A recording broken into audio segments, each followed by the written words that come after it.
Oh, boy. We got a lot of news, my friends. You know, we were going to open with this JFK story. Rep. Anna Paulina Luna said that after going over the new documents and in this meeting, she believes there were two shooters in the JFK assassination. But ultimately, it looks like there's a much bigger story as Trump's border czar, Tom Homan, outright said that they're going to start rounding up these leftist groups that are aiding illegal immigrants. And so we figured, hey, that's massive, and we should probably lead with that story. When asked, there are a bunch of leftist groups aiding these illegal immigrants, and they're protesting. Are there any plans to round them up? He says, watch and see what happens. We're working on that right now. It's a question that we asked when we see these Democrat politicians, well, let's just say, dancing on the line of aiding and abetting people who are illegal immigrants. And some would argue that, well, they have the legal right to tell someone else their legal rights. The question then becomes, but where is the line of inducement, inducing an illegal immigrant to reside in this country? When you say you know they're illegals and here's how you avoid detection and law enforcement, would that be inducement? So it's going to be interesting to see this. We'll break that down. But there's massive news today.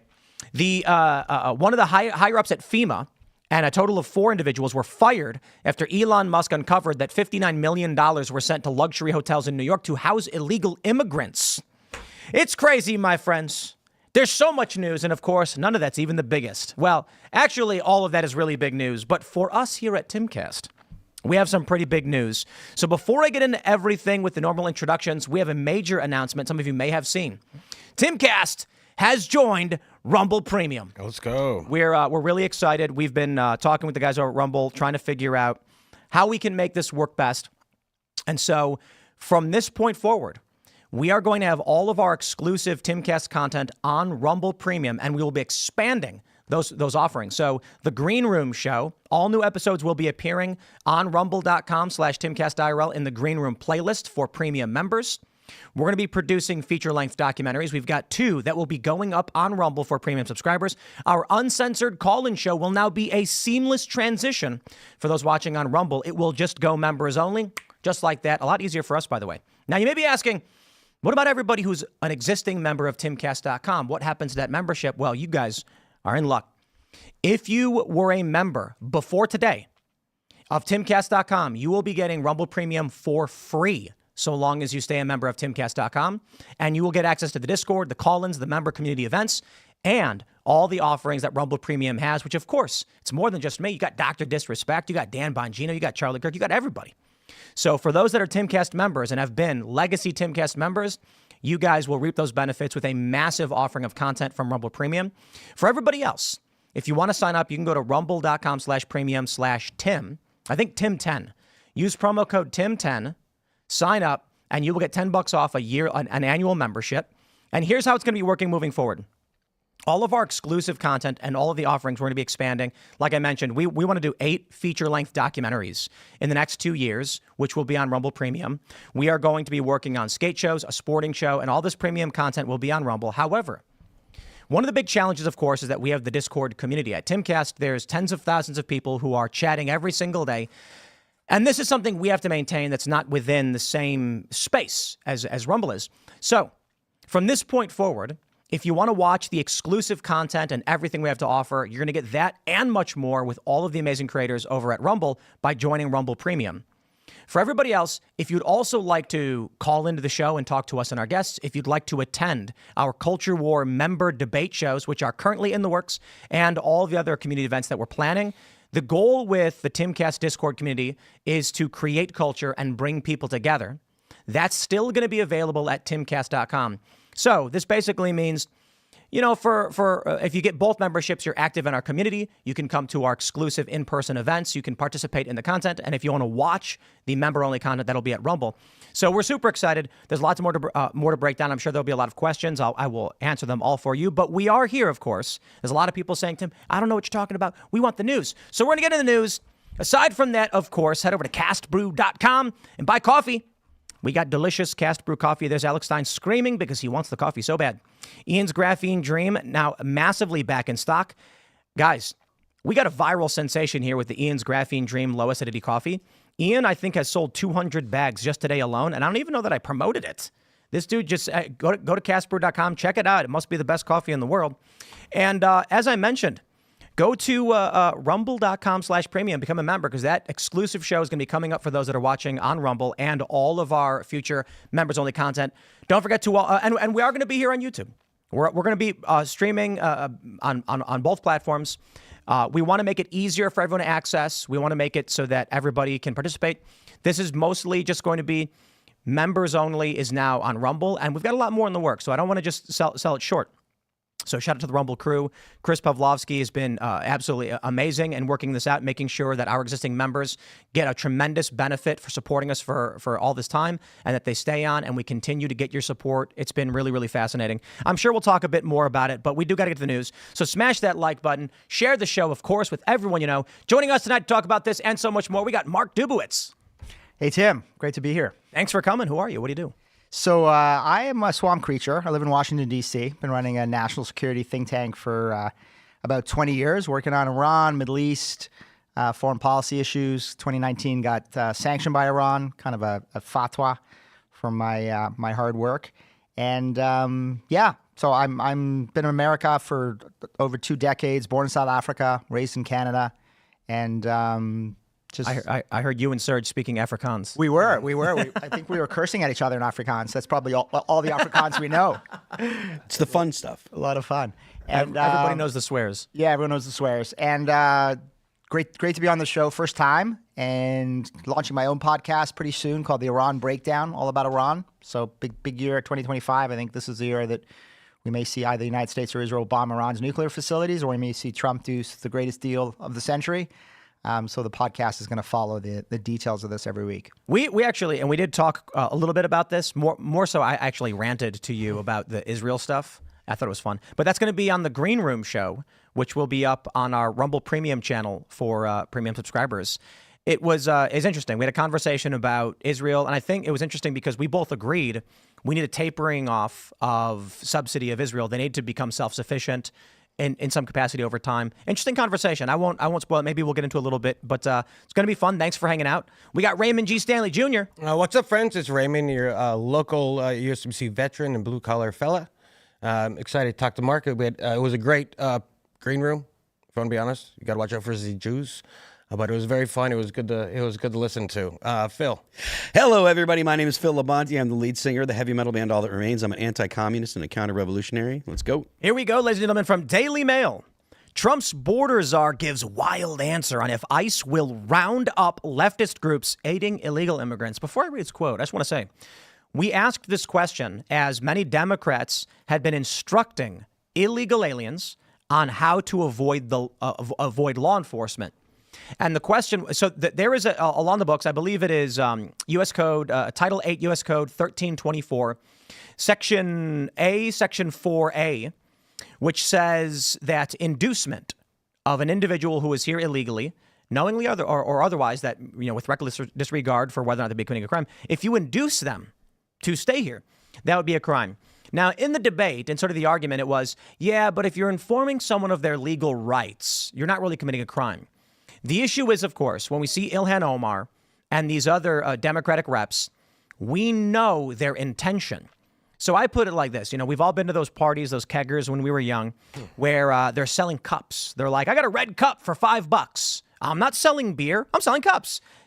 Good luck. You're going to go to court, and they're going to be like, we knew exactly what you were doing. You were selling beer to minors. You were selling cups. I do think because it's a congressperson that's actually making these statements and informing these people, that would imply to people, obviously not directly tell them, but imply to people, look, this is an authority telling me that it's okay for me to do these things, for me to come. This is someone in a position of authority saying it's okay for me. I can get around the law if I do these things. So I think that if it's just someone, just a Joe on the street saying this is what you can do, it might be one thing. But I do think that people in positions of authority should be held to a higher standard, because that position as a congressperson comes with the implied knowledge that you would think that the government has. And the main point I'm making is, we know the intention of these members of Congress when they're doing this. Yes. They're not 100%. They're not just telling your run-of-the-mill American citizen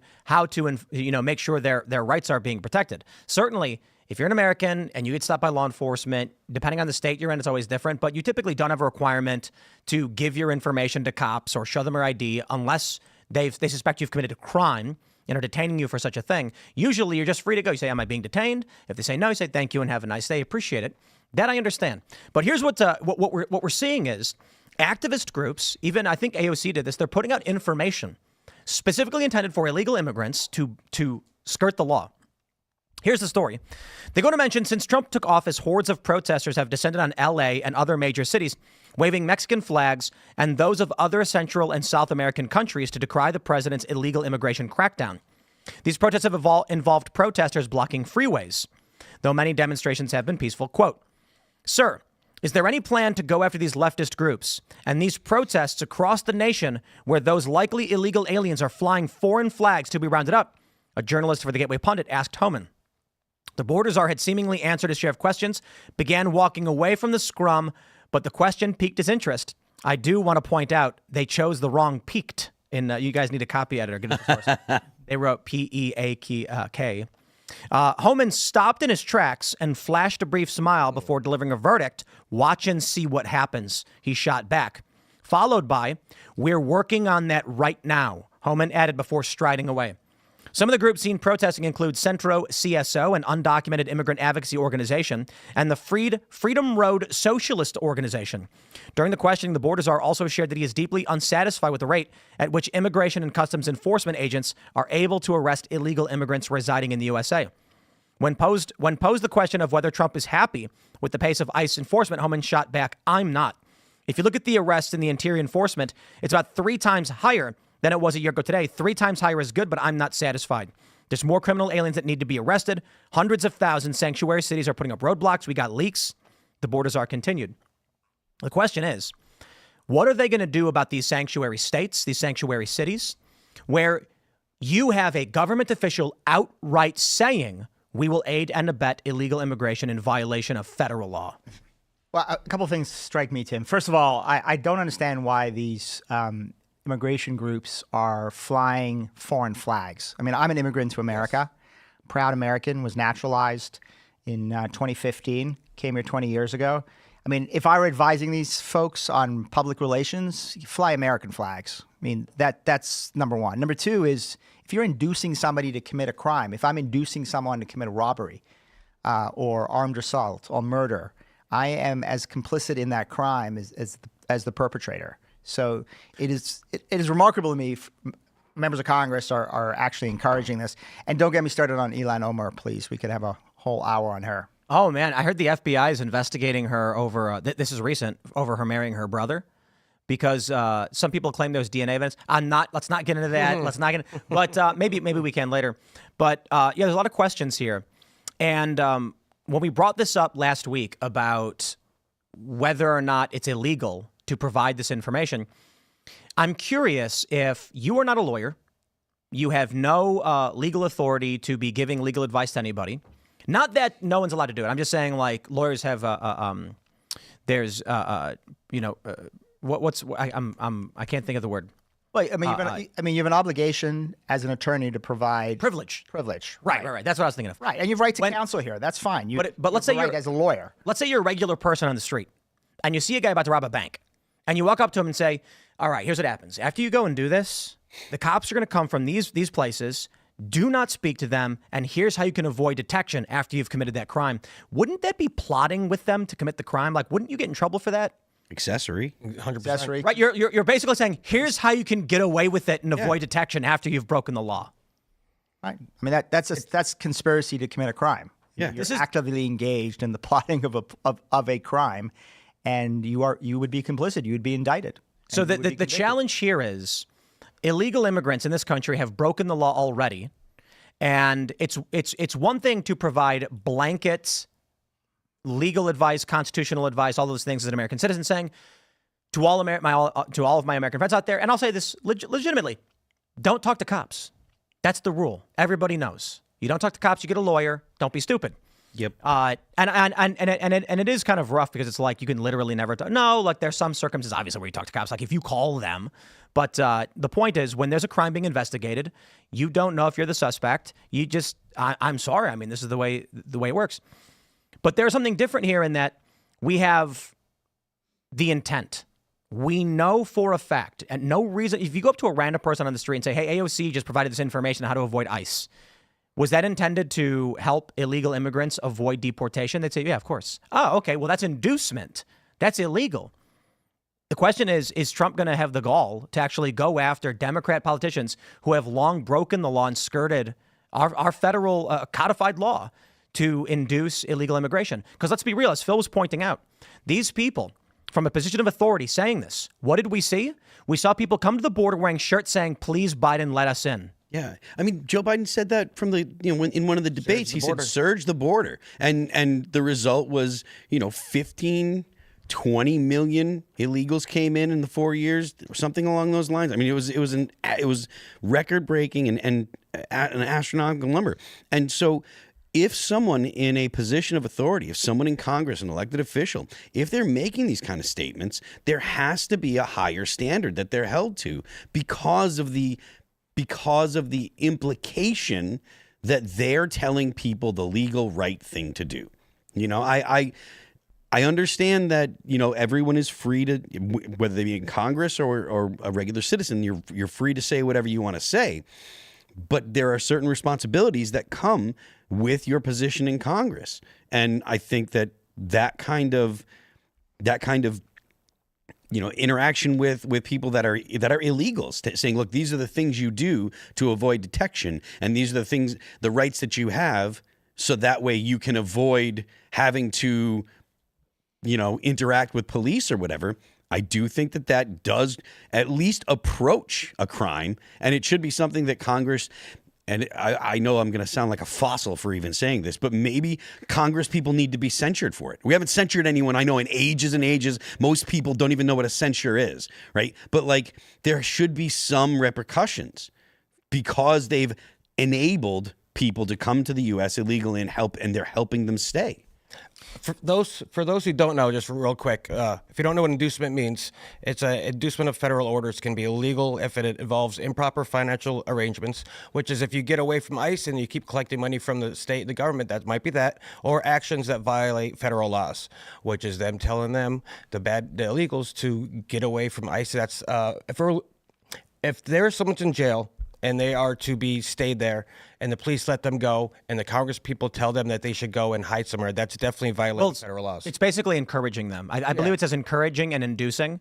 So encouragement would be, we know what that means. It's literal. It's like saying to someone like, hey, come here, do this thing, and you'll be safe. You can do it this way. Inducement would be providing some kind of incentive. Say, if you do this, we'll do X. So this is encouragement potential under the inducement statute.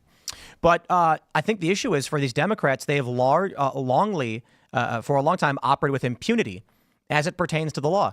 Like sanctuary states and sanctuary cities is one thing where they say, we're not going to participate in law enforcement nor communicate with them. And it's like, okay, well, I feel like they're violating the spirit of the Union of States by basically saying, we're going to break the law, which negatively impacts all of you, disproportionately gives us power in Congress and the presidential elections, whatever.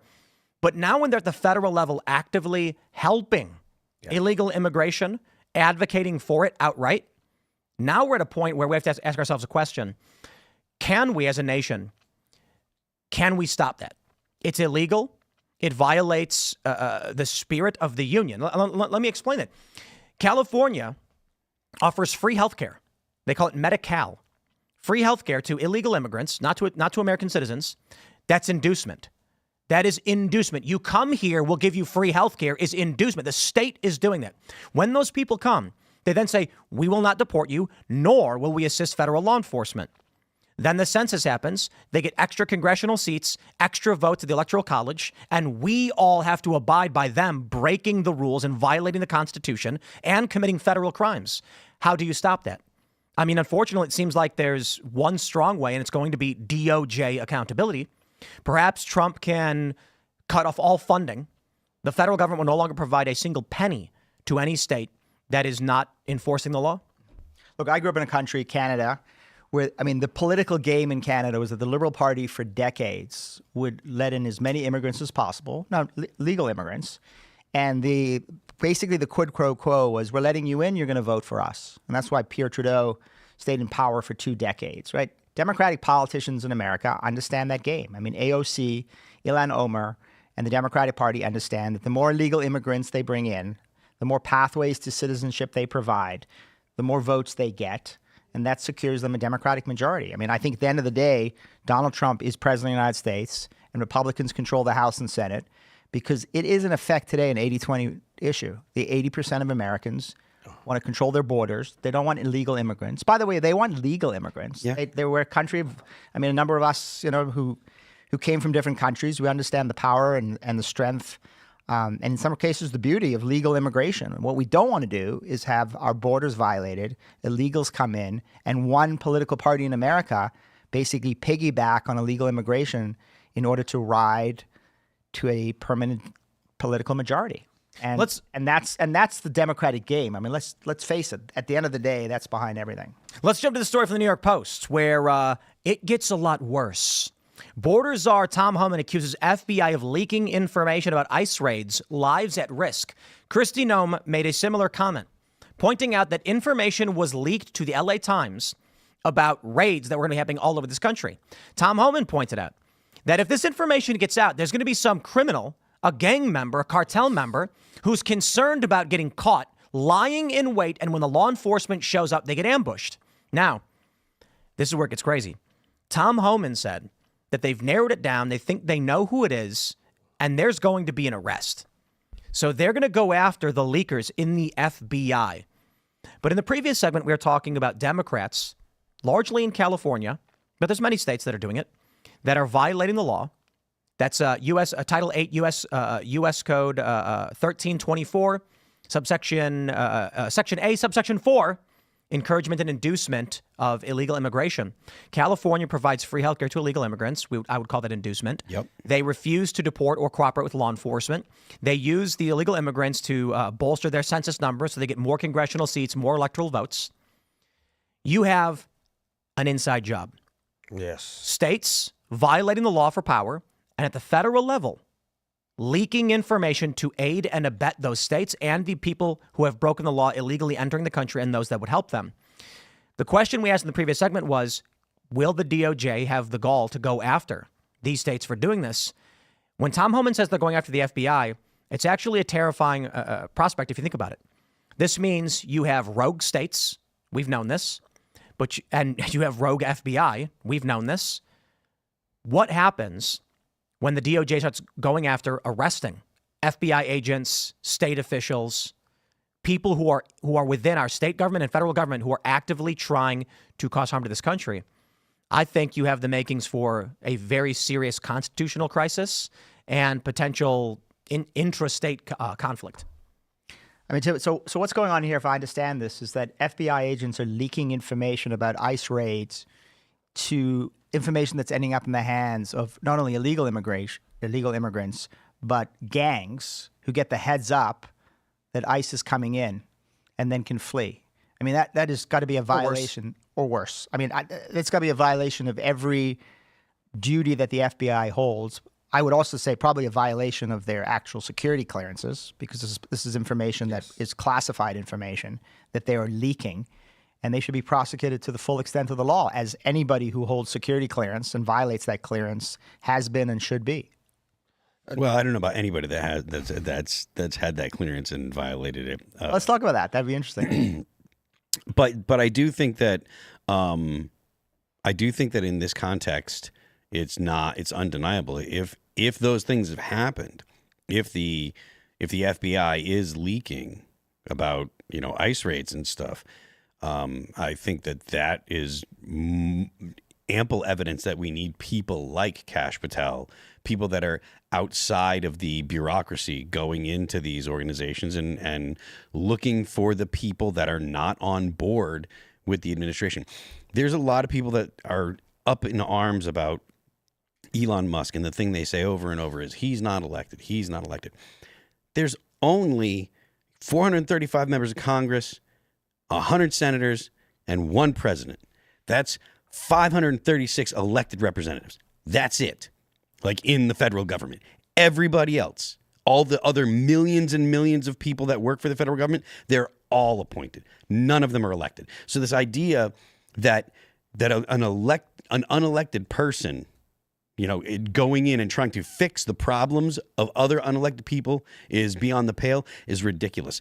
The president needs to have the authority to fire people, and this is something that I'm not sure if we're actually going to talk about it, but it's something that will come up in the future, because there's a lot of judges that are blocking things that the president has said, has executive orders he's made, and the argument is, well, the president doesn't have the authority to do that. The president doesn't have the authority, and essentially what they're saying is, if the president is of the opposing political party, he has no authority and will use the judiciary to prevent him from doing anything we don't like. I mean, there's a list. I have it of specific things that have been blocked so far. We're definitely going to talk about that because the judge is being impeached. Good, but the impeachment, the articles of impeachment are being filed. Good. That's important because we need to be able to fix the problems at the FBI. If this is the case, if the president can't... You want me to just say it, Phil? Go ahead. Yeah. I'm going to say what we're talking about when you have states defying federal law, cheating the Constitution, FBI agents opposing the executive administration, and judges going rogue to shut down executive authority. It's been a long time. Give it to me. Civil War! That was my first time on the show. You're getting it. All right. It's been a while. But it's back, baby. Civil War is back on the table, or at least on the podcast. Right. But you're not wrong. And thankfully, we do have, and this is something that I said a couple months ago when we were talking about these possible problems. I would prefer there to be some kind of conflict like this when the party that I prefer has the levers of power than when the other party has the levers of power. So if the Democrats want to be like, oh, well, we're going to go ahead and resist, et cetera, and want to do all that stuff, fine. Then we'll go ahead and allow the executive to do executive things. Send the FBI to go ahead and pick up the people that are not following the rules and put them in front of the jury, in front of the courts. I would love it. Right, but this is the crazy thing. Trump, what are the moves he's made? He said, we're going to put you on leave. And they said, no. He's not even firing me. He says, we're going to keep paying you, but you're just not going to be here. And they're like, nope. So and this is what they did during Trump's first term, but this time he's not playing around. They've repeatedly tried to act like the president has no authority at all, as if the president himself is a ceremonial position. That's what they've been doing. Yeah. Now, we will get into more of that, of course. To go back to the immigration thing, we'll center this around, what we're talking about now, law enforcement at the federal level that has been aiding and abetting criminals. And I got questions because certainly we can look at what Tom Homan said. According to the story, he told Fox News, Hannity, some of the information we are receiving tends to lead toward the FBI, saying they're quite certain it's coming from inside the FBI. He said he's been promised not only will a person lose their job and pension, but they will go to jail. I'm glad to hear it. But I got questions for Tom. There were CBP agents that were facilitating child trafficking. Yeah. We going to forget that? No. Is the argument that because Biden told them to do it, we're okay with that? I'm not okay with that. So I don't know how far any of these people are willing to go, but I'll tell you likely what I see happening. Tom Homan, Trump, they're going to say, if we've got cogs in a machine that are the banality of evil, but they're going to do their job now as we go against, they're going to let these guys go. The CBP agents that were bringing these children in knowing that they were being trafficked into sex slavery, they're not going to see any charges. And the argument is going to be, they're just doing their job and we need their assistance and we don't want to lose these officers and things like that. I don't accept that. But I don't think Trump or Homan or anybody else is going to actually take action against them. I think they'll take Homan is definitely the right guy for the job because he works for the Border Patrol Agency, and then he worked as an assistant special agent for immigration for ICE, and he's made his way up. He is tough as nails. He's hardcore, and if he would go after people today, I can see him. To answer your question, Tim, yes, he will do that. But I don't see. I'm really worried about him going back and not taking all the agents who did facilitate all the child traffic sex working. But let me say something. I think it's going to be controversial with this audience. But look, I agree with everything you said. But there should be some legal consistency, right? I mean. FBI agents violating their clearances, providing classified information to drug cartels to give them the heads up that ICE is coming in is beyond the pale, immoral, and illegal. But the guy named Snowden, who had high security clearance, the highest security clearance in the land, instead of going to the Inspector General of the CIA and saying, I believe there's illegal activity taking place that violates America's constitutional rights, decides on his own accord to leak highly classified information to the press, putting people's lives in jeopardy. And there are people, I think, who want to see Donald Trump issue a pardon of Snowden, or think that he was, illegally convicted in the first place. I mean, I believe at the end of the day... Was he convicted, actually? I don't know if they held a trial or anything for him. Well, he certainly... he should be put on trial. I think that... we'll see what the evidence points to. He says a presumption of innocence. But at the end of the day, if it's shown that he violated his security clearance and he leaked information that he was not allowed to leak, it's no different than FBI agents leaking information about ICE raids. I agree. Putting lives at risk. And I think a lot of people watch the show completely agree, because we've talked about this before. I'm not here to give you, there's a lot of people who are going to say, I hate the U.S. government, or I think they're corrupt, therefore what Snowden did was good. I'm not going to play that game. I'm going to talk to you about what is and what is not. Snowden is not a whistleblower. He is a leaker. There's a difference. Bradley, a.k.a. Chelsea Manning, is a whistleblower, not a leaker. There's a difference. The difference is when it came to Bradley Manning at the time, releasing information on specific actions. Blowing the whistle is saying this one thing that happened was illegal and people need to know this illegal thing happened. Now, that's a broad definition of whistleblower. Some might prefer that you go through the official channels of saying, I have uncovered something illegal. But when you're dealing with superiors or whatever, and I'm not saying this is exactly what happened, but it's not so easy to do. If a person goes to the press and says, I've uncovered a direct action that is illegal and needs to be revealed, you're blowing the whistle. That's not what Snowden did.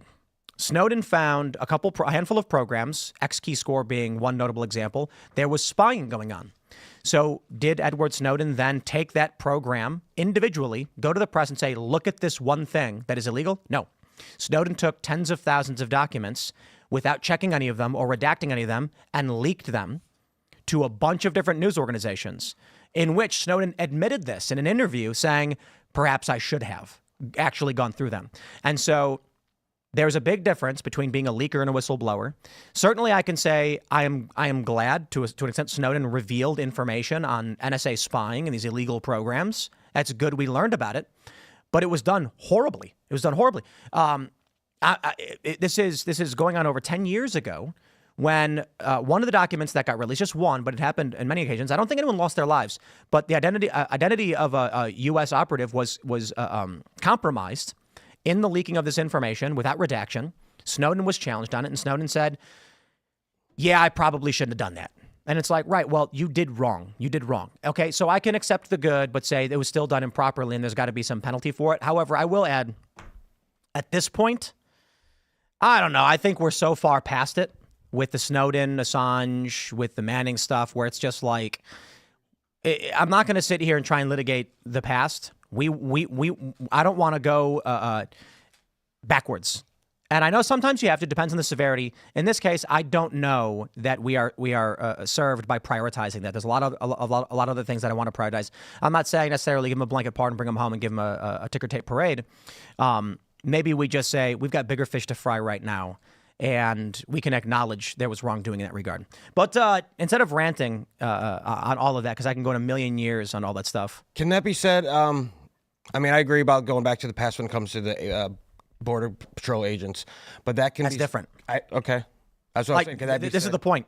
Edward Snowden leaking information from several administrations ago, of which it included some illegal activity, but was done improperly, is not child trafficking. Correct. So I don't think this is my moral line. Edward Snowden did something wrong. There was some good in it. The CBP agents did nothing good. Children were coming off with numbers on their arms to child sex traffickers, and they were like, oh, well, Biden told me to do it. And I'm like, Edward Snowden being doofy and being like, well, I'm just going to leak all these documents is a more of a banality of evil, but some good was in it. It's more nuanced. I'm not happy with the way he did it.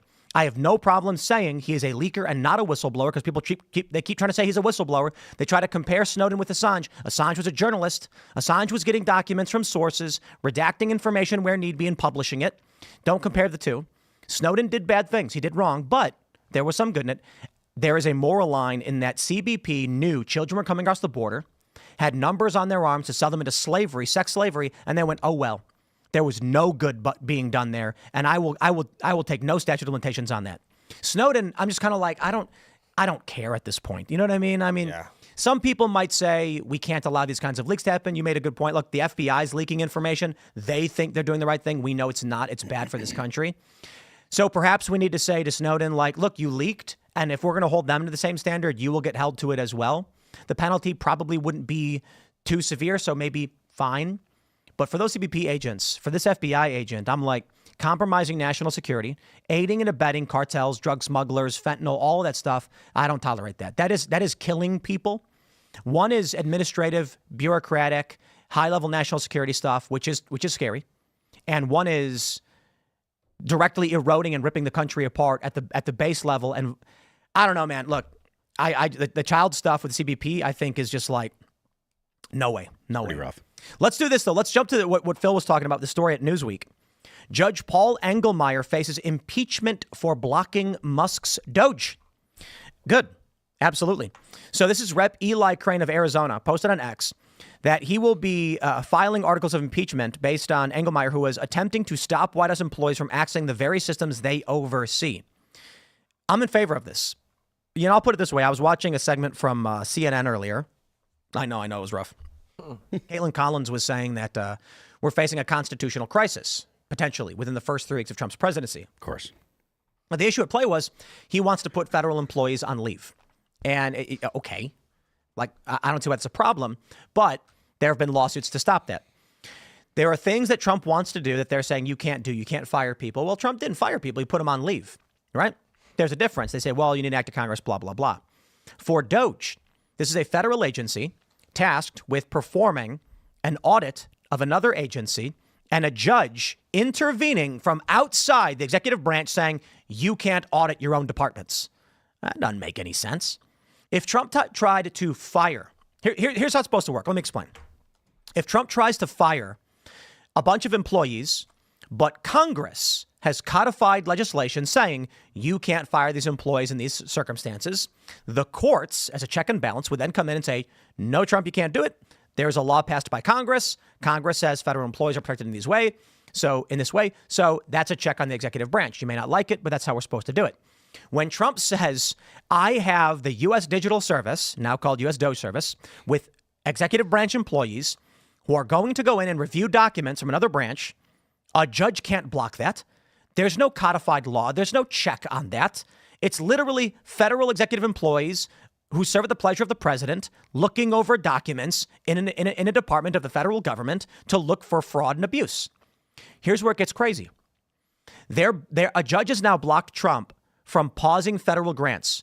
So Trump basically signs his order saying we're going to stop spending all this money at the federal government because there's a lot of fraud, waste, fraud, and abuse. The judge said, find the fraud first. You can't shut these payments down. Then when Elon Musk and Doge go to the Treasury because they suspect fraud, a judge says, you're not allowed to look at it. So how are you supposed to stop the payments that are fraudulent or you suspect to be fraudulent if another judge is blocking you from investigating fraud? These people are corrupt all around. Impeach them. Or Trump should just say, you are outside of your purview. The Constitution grants you no authority to stop me from doing an audit of a federal department that may or may not be spending money fraudulently. And you know what? They've already uncovered fraudulent spending. They fired several FEMA employees over it. Mm-hmm. Money should not be going from FEMA to luxury hotels for illegal immigrants. Especially when FEMA was specifically targeting conservatives and Trump voters, people with Trump flags or Trump signs in their front yard after hurricane. I forget which hurricane it was. It was the most recent hurricane in Florida. Right, Ed Markey has a tweet that says, birthright citizen order blocked. Federal funding cutoff blocked. Illegal feds resignation plan blocked. Access to Treasury's vital data system blocked. Firing 2,000 USAID workers blocked. USAID workers blocked. That's right. Drastic NIH grant cuts blocked. Removing public health websites blocked. Wow. This is literally in direct conflict with the will of the American people. The president was elected. He was elected clearly. He had the Electoral College and the popular vote, and the Democrats didn't pick up one individual county. They didn't pick up any counties in the whole country. They only lost. The whole United States shifted to the right. Now, you don't have to like President Trump, but I do recall that when President Obama was elected, one of his famous one of his favorite lines was, "Elections have consequences." This is what the American people want. This obstruction by federal judges, this is literally obstructing the will of the American people. And I don't see how you could see it any other way, because this is like, I mean, the USAID stuff is egregious in and of itself, but all of this stuff, it's just essentially an audit, and they don't even want to allow an audit. And the American people are almost consistently, like, this is an 80-20 issue. Like, everybody says, okay, yeah, it's okay to audit the government. It's okay to shrink the size of government a little bit, because we know that there's some kind of waste, fraud, and abuse all the time. Look, I mean, Trump's political genius is finding the 80-20 issue, taking the 80 and letting Democrats go crazy about the 20. And it's a great political strategy. And if he follows that, Democrats will never come back into power. I would say the other thing, President Obama. It's also the right thing to do. Well, no, it is the right thing to do. It's the right thing to do for America. President Obama also said that if Congress is going to block me, I'm going to rule by executive order. So, another example of hypocrisy.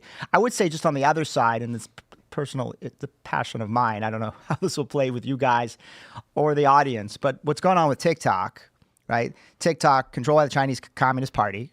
Right? I mean, it's akin to having, like, Joseph Goebbels control every radio set in America during World War II, or Joseph Stalin controlling, ABC, CBS, and NBC during the Cold War. Congress, on a bipartisan basis, overwhelmingly passes a law requiring ByteDance, that owns TikTok, that's owned by the Chinese Communist Party, to divest within a certain period of time or face a ban. It gets challenged by TikTok in the courts. TikTok loses at the Court of Appeals. They go to the Supreme Court. They lose 9-0, Supreme Court.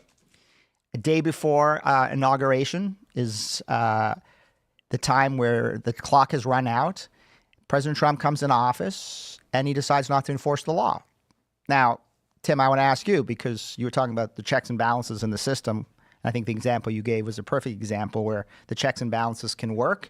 And there are many examples here where this is the executive branch's prerogative to do what it wants to do with the executive branch. But in the case of TikTok, I don't know where you are on the issue, but Not a fan. Not a fan of TikTok. Should President Trump be enforcing the law passed by Congress and upheld by the Supreme Court? Absolutely. I don't think we've gone far enough on China. In fact, he is. So while Trump has come out and claimed he's put an executive order pause on TikTok, TikTok has and is still banned on all app stores. So when the law was put into effect, it triggered. Google, Apple, and all the other ancillary digital and TV stores nuked TikTok from their platforms, as well as CapCut and other apps that are owned by that company. Trump issued an executive order saying we're putting a pause on it. TikTok pulled this stunt where before the law went into effect, they shut themselves down. Then Trump came out and said, I'm going to work with TikTok. Then TikTok turned themselves back on and said, thanks to President Trump, we're back. All of these young people on TikTok who don't understand how the system works started cheering for this, saying, I can't believe I have to support Trump now. He just saved TikTok. And then a day later, all the app stores banned TikTok, and to this day, they have been banned. You don't need enforcement when the insurance companies tell big tech, we will drop you like a sack of potatoes if you break the law. So the argument I had made when the TikTok thing came in was Trump can say whatever he wants. He put a deferment on enforcement saying, so I believe the penalty was it $5,000 per user per day or some ridiculous? It's insane. It's like trillions of dollars, billions of dollars a day or trillions of dollars a day. And he said, for this amount of time, we're not going to enforce those fines. And my point was, running a company, you're going to be hard pressed to find an insurer who's going to say, so let me get this straight. You intend to violate federal law, but because Trump said he won't come after you for the liabilities you incur in a short amount of period, you're willing to incur the liabilities over a greater amount of period? I ain't insuring that. If you get a grace period on a month for let's just simplify it. The law says if you do bad thing, $1 million fine per month. President says, yeah, but we won't enforce against you. So you mean after 30 days, you will? Yes. So that means if Amazon, if Oracle, whatever, if any of these big tech platforms provide a service to ByteDance, to TikTok, they're going to incur those penalties, which is billions and trillions of dollars. And then after Trump's executive order expires, then they're going to go after him. Every single insurance company that's operating in that chain, of which I bet there's 30 to 40 of them for Google, for instance, would cut them off in 2 seconds, saying there's no way we are going to take the risk that Trump is going to just not enforce that against you, and then we have to pay it.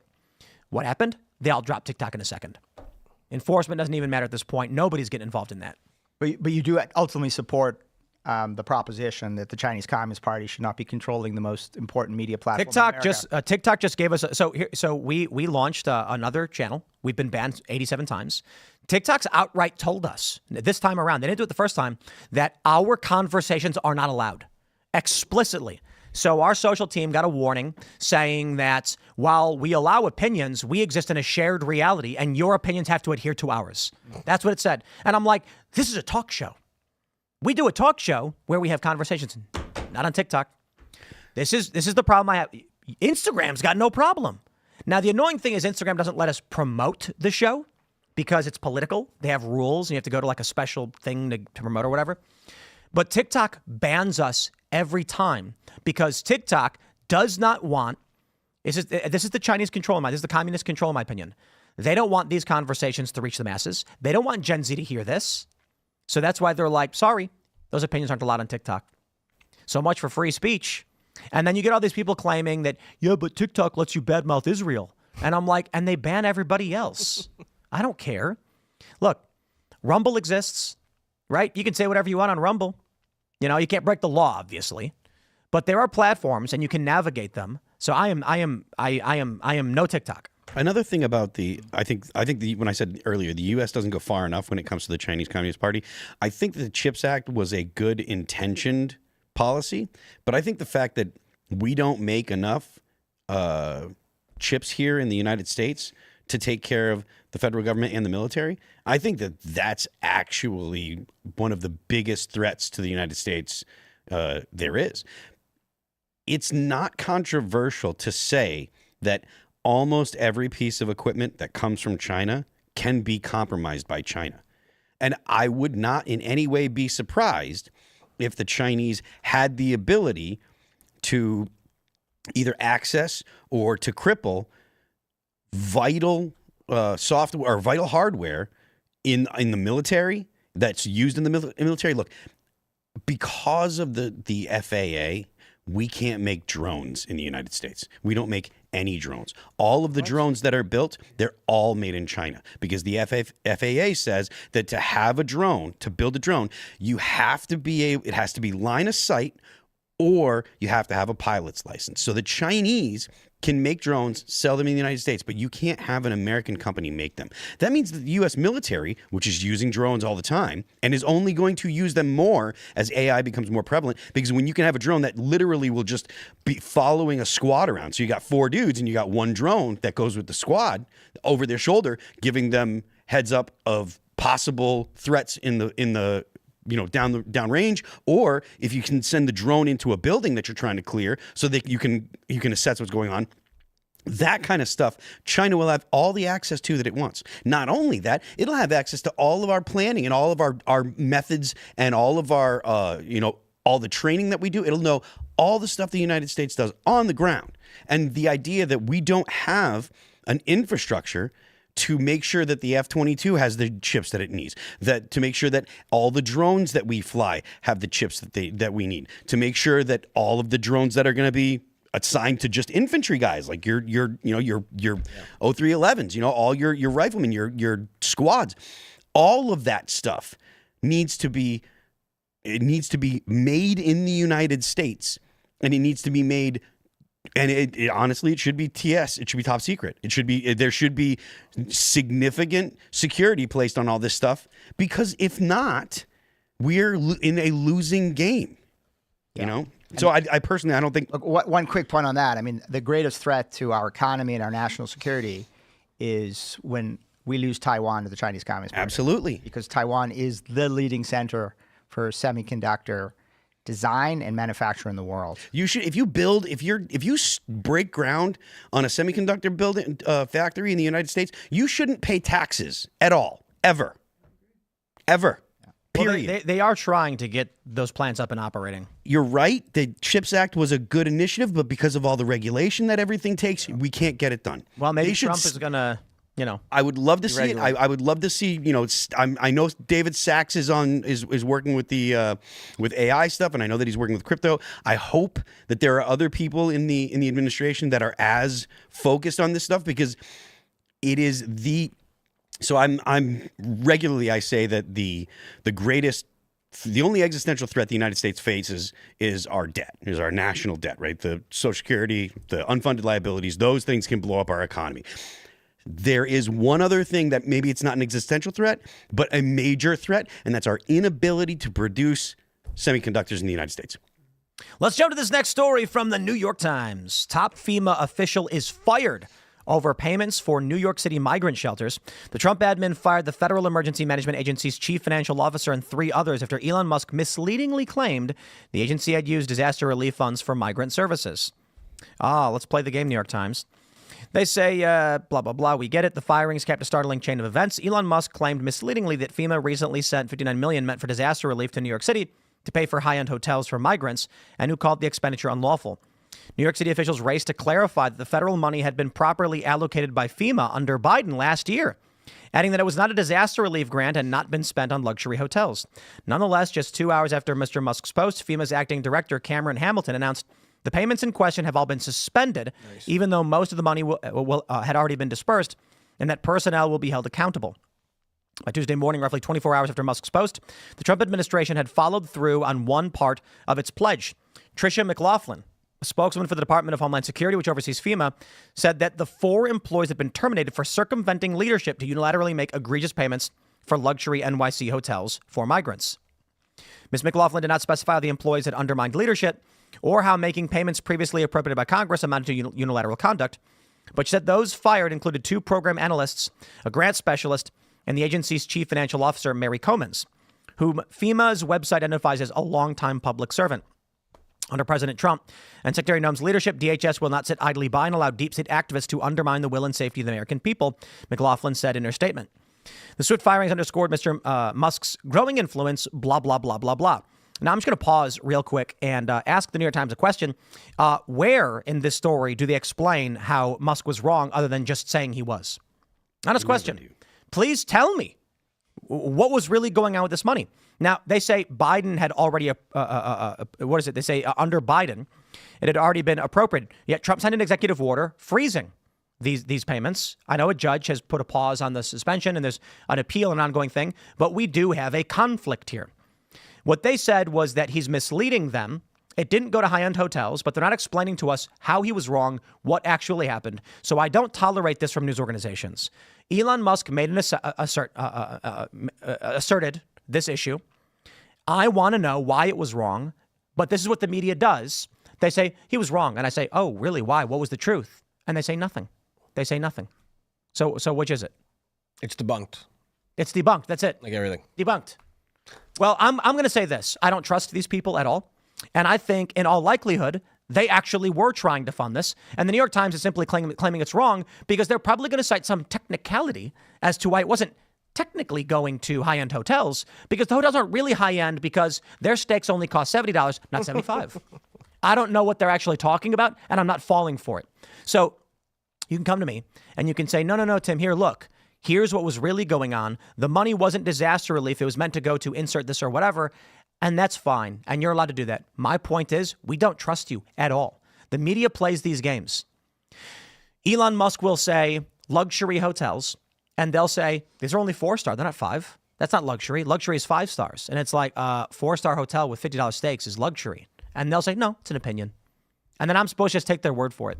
At any rate, it is big news to hear that one of the highest officials at FEMA has been nuked from their position over this payment So this is absolutely fascinating, and I'm curious what you guys think about the moves Elon Musk is making, and if it's a good thing or not. Well, also, just one quick point about the New York Times, not to get to sort of my issues, but I've been reading the New York Times for decades, particularly on the Middle East. What's that? Condolences. Condolences on the Middle East, on Israel, on the Palestinian conflict, on Iran.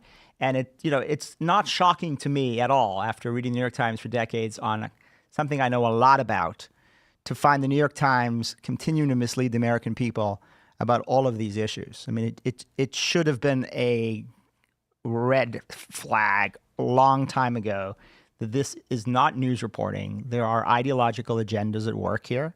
There are editors who have ideological agendas and find reporters to fit the story. And for those of us who support what Elon Musk is doing, for those of your audience who voted for President Trump, you should not be surprised that the New York Times has a deep ideological hostility against the president, against Elon Musk, and against Republicans. And every story you should read with a skeptical eye. Let me do this for you guys, because to make my point, often I'll use CNN and the New York Times to make that point. Here's ABC7. This is your typical corporate press news outlet, outright saying Department of Government Efficiency head Elon Musk on Monday sounded the alarm over a $59 million payment by FEMA to house migrants in New York City. They go on to say that the finding comes as DOJ continues to uncover controversies of taxpayer dollars. So there's numerous outlets asserting this as true, and the New York Times just simply said it was false and then didn't tell us why it was false. So you pick. That's the world we live in right now. I'm going to tell you what I pick. I pick that Elon is largely correct. USAID has been funding garbage. We've exposed a lot of that garbage. Donald Trump was elected specifically to go after waste, fraud, and abuse, among other things. So in the New York Times, which has lied numerous times about Donald Trump and actively worked to stop him from getting elected, comes out and says Elon Musk is lying, I'll be like, oh, wow, the New York Times is lying. That's the knee-jerk reaction that only makes sense. The New York Times has been, look, it's been garbage since the Soviet Union, since they were cheerleading the Soviet Union in the 20s was when Durante was writing, I think it was, and just straight up lying for ideological purposes. So to believe the New York Times is to intentionally accept the propaganda. Remember when I have this story. Actually, let me pull up the story. This is from Yahoo. It was an interesting point. Telegraph wrote, FEMA officials sacked over $59 million payments for migrant hotels. Oh, that's weird that it's being reported as fact by the Telegraph and by ABC. But they make an interesting point. They say, in November, a FEMA official was suspended after allegedly ordering disaster relief workers to avoid homes owned by Trump supporters as they worked to clear devastation wreaked on Florida by Hurricane Milton. Remember when the media lied about that and said it wasn't happening? Yes. Then you ended up with an interview where the woman said, well, if someone feels uneasy and they don't want to go to that house, they can't. That's ridiculous. It's so ridiculous. I can't believe that they actually make that argument. Like, oh, well, they're literally, it was the people on the ground. Like, come on. I their can't. house is underwater and they feel unsafe going there to try to help out a fellow American. The Trump sign. It's insane. It's insane. But goes. Well, I think that these kind of things they happen so regularly, and the bias from the media look, in the early aughts, it was like, oh, well, there is a left-wing bias in the media. It's because they're based in cities and the people live in cities, and so they have city kind of mindsets, and the difference isn't really intentional because you wanted to believe that you weren't being propagandized, and that honestly you wanted to believe that people of the opposing political opinions weren't actually being targeted and attacked.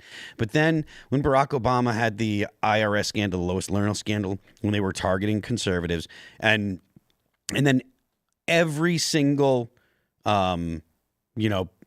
legacy media outlet went all in on Donald Trump's a Nazi, and they all were doing the very fine people hoax and all that stuff. It's not only did it become undeniable, it became common knowledge, but they were doing the whole, like Solzhenitsyn said, like, they're lying. We know they're lying. And they know that we know we're lying. And yet they keep lying. And now with the USAID stuff and all the Doge uncoveries, we know that they were being paid.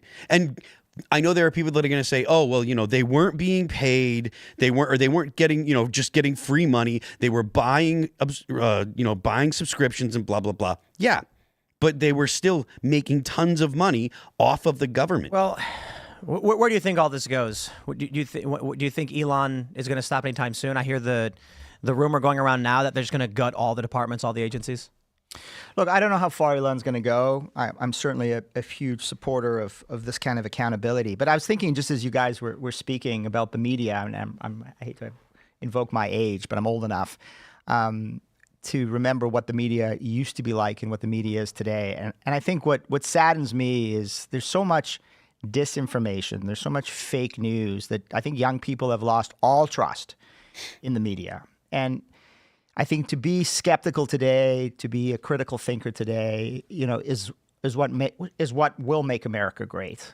What I worry about is because we've lost so much faith in mainstream media and their reporting and their ideological agendas, is that it is now so easy to be influenced by conspiracy theories, to go down rabbit holes, to start to accept things that I don't believe anybody. I don't believe anything. Our government is evil. Yeah. And from our government is evil to America is evil is not a far leap. Nope.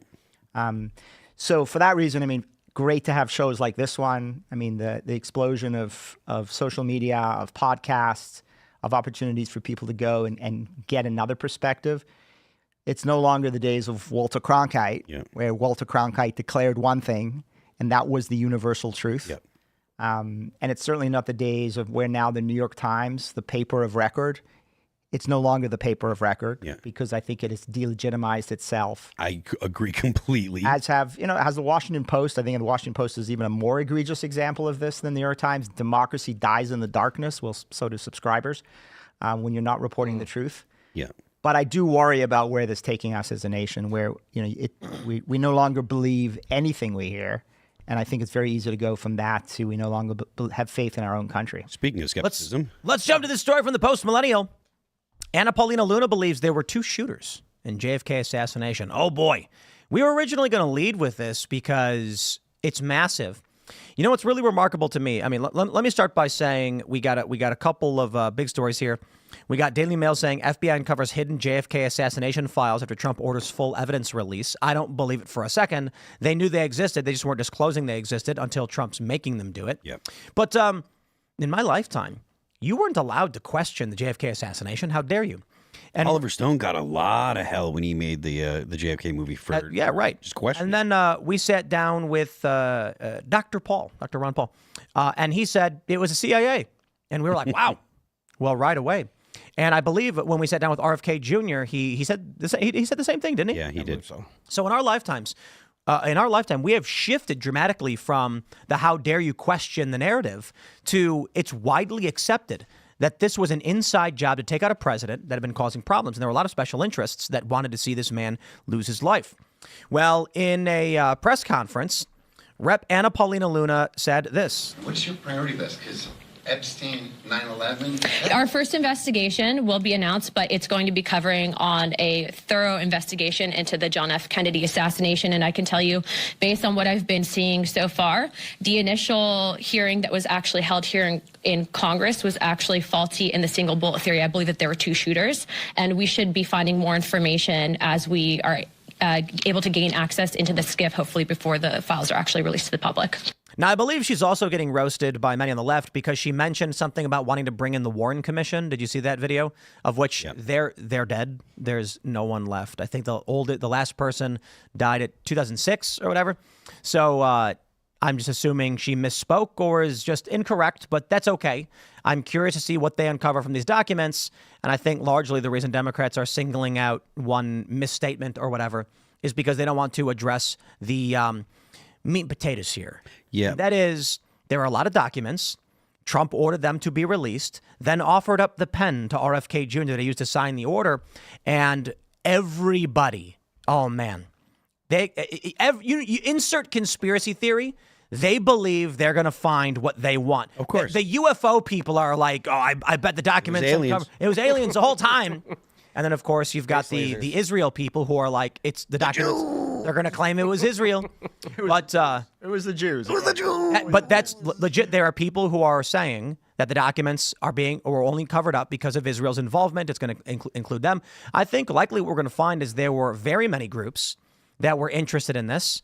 And I think the most likely reason for a cover-up is government involvement. Yeah, so my tertiary understanding, after the Bay of Pigs, Kennedy was like, maybe the CIA is not all that, and maybe we should think about disbanding or significant cuts or whatever, and CIA didn't like that. That's my... He didn't say. He said he was going to what splinter them into the wind, or scatter them into the wind. So then, I mean, does that wrap up what your sense is, Mark?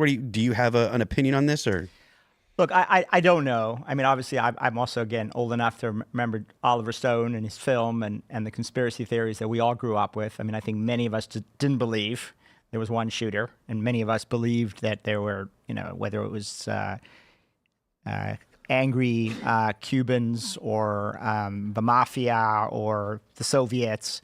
I would just like to say this. I hope to God that it doesn't demonstrate that it was an inside job. I hope to God the U.S. government was not involved. I hope to God the CIA was not involved in the assassination of a U.S. president, because I think that will rock this country.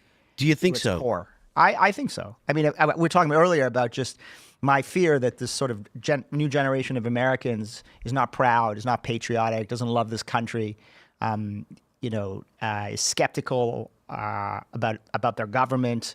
And I just think that if that becomes true and that the CIA was involved in killing JFK, I mean, I think we are, I don't know if as a country we recover from that. Do you have a sense of what people believe now? Like, I know obviously nothing's confirmed, and the reason I say this is because there's been a long time where people were talking about UFOs, right? And UFOs were, something that the government didn't comment on, et cetera, et cetera. Now it's come out that, hey, look, they've changed the name. They're UAPs or whatever, but they talk about them openly. And some of them, they say, we don't know what these are, blah, blah, blah, et cetera. And the American people are kind of just like, yeah, we know.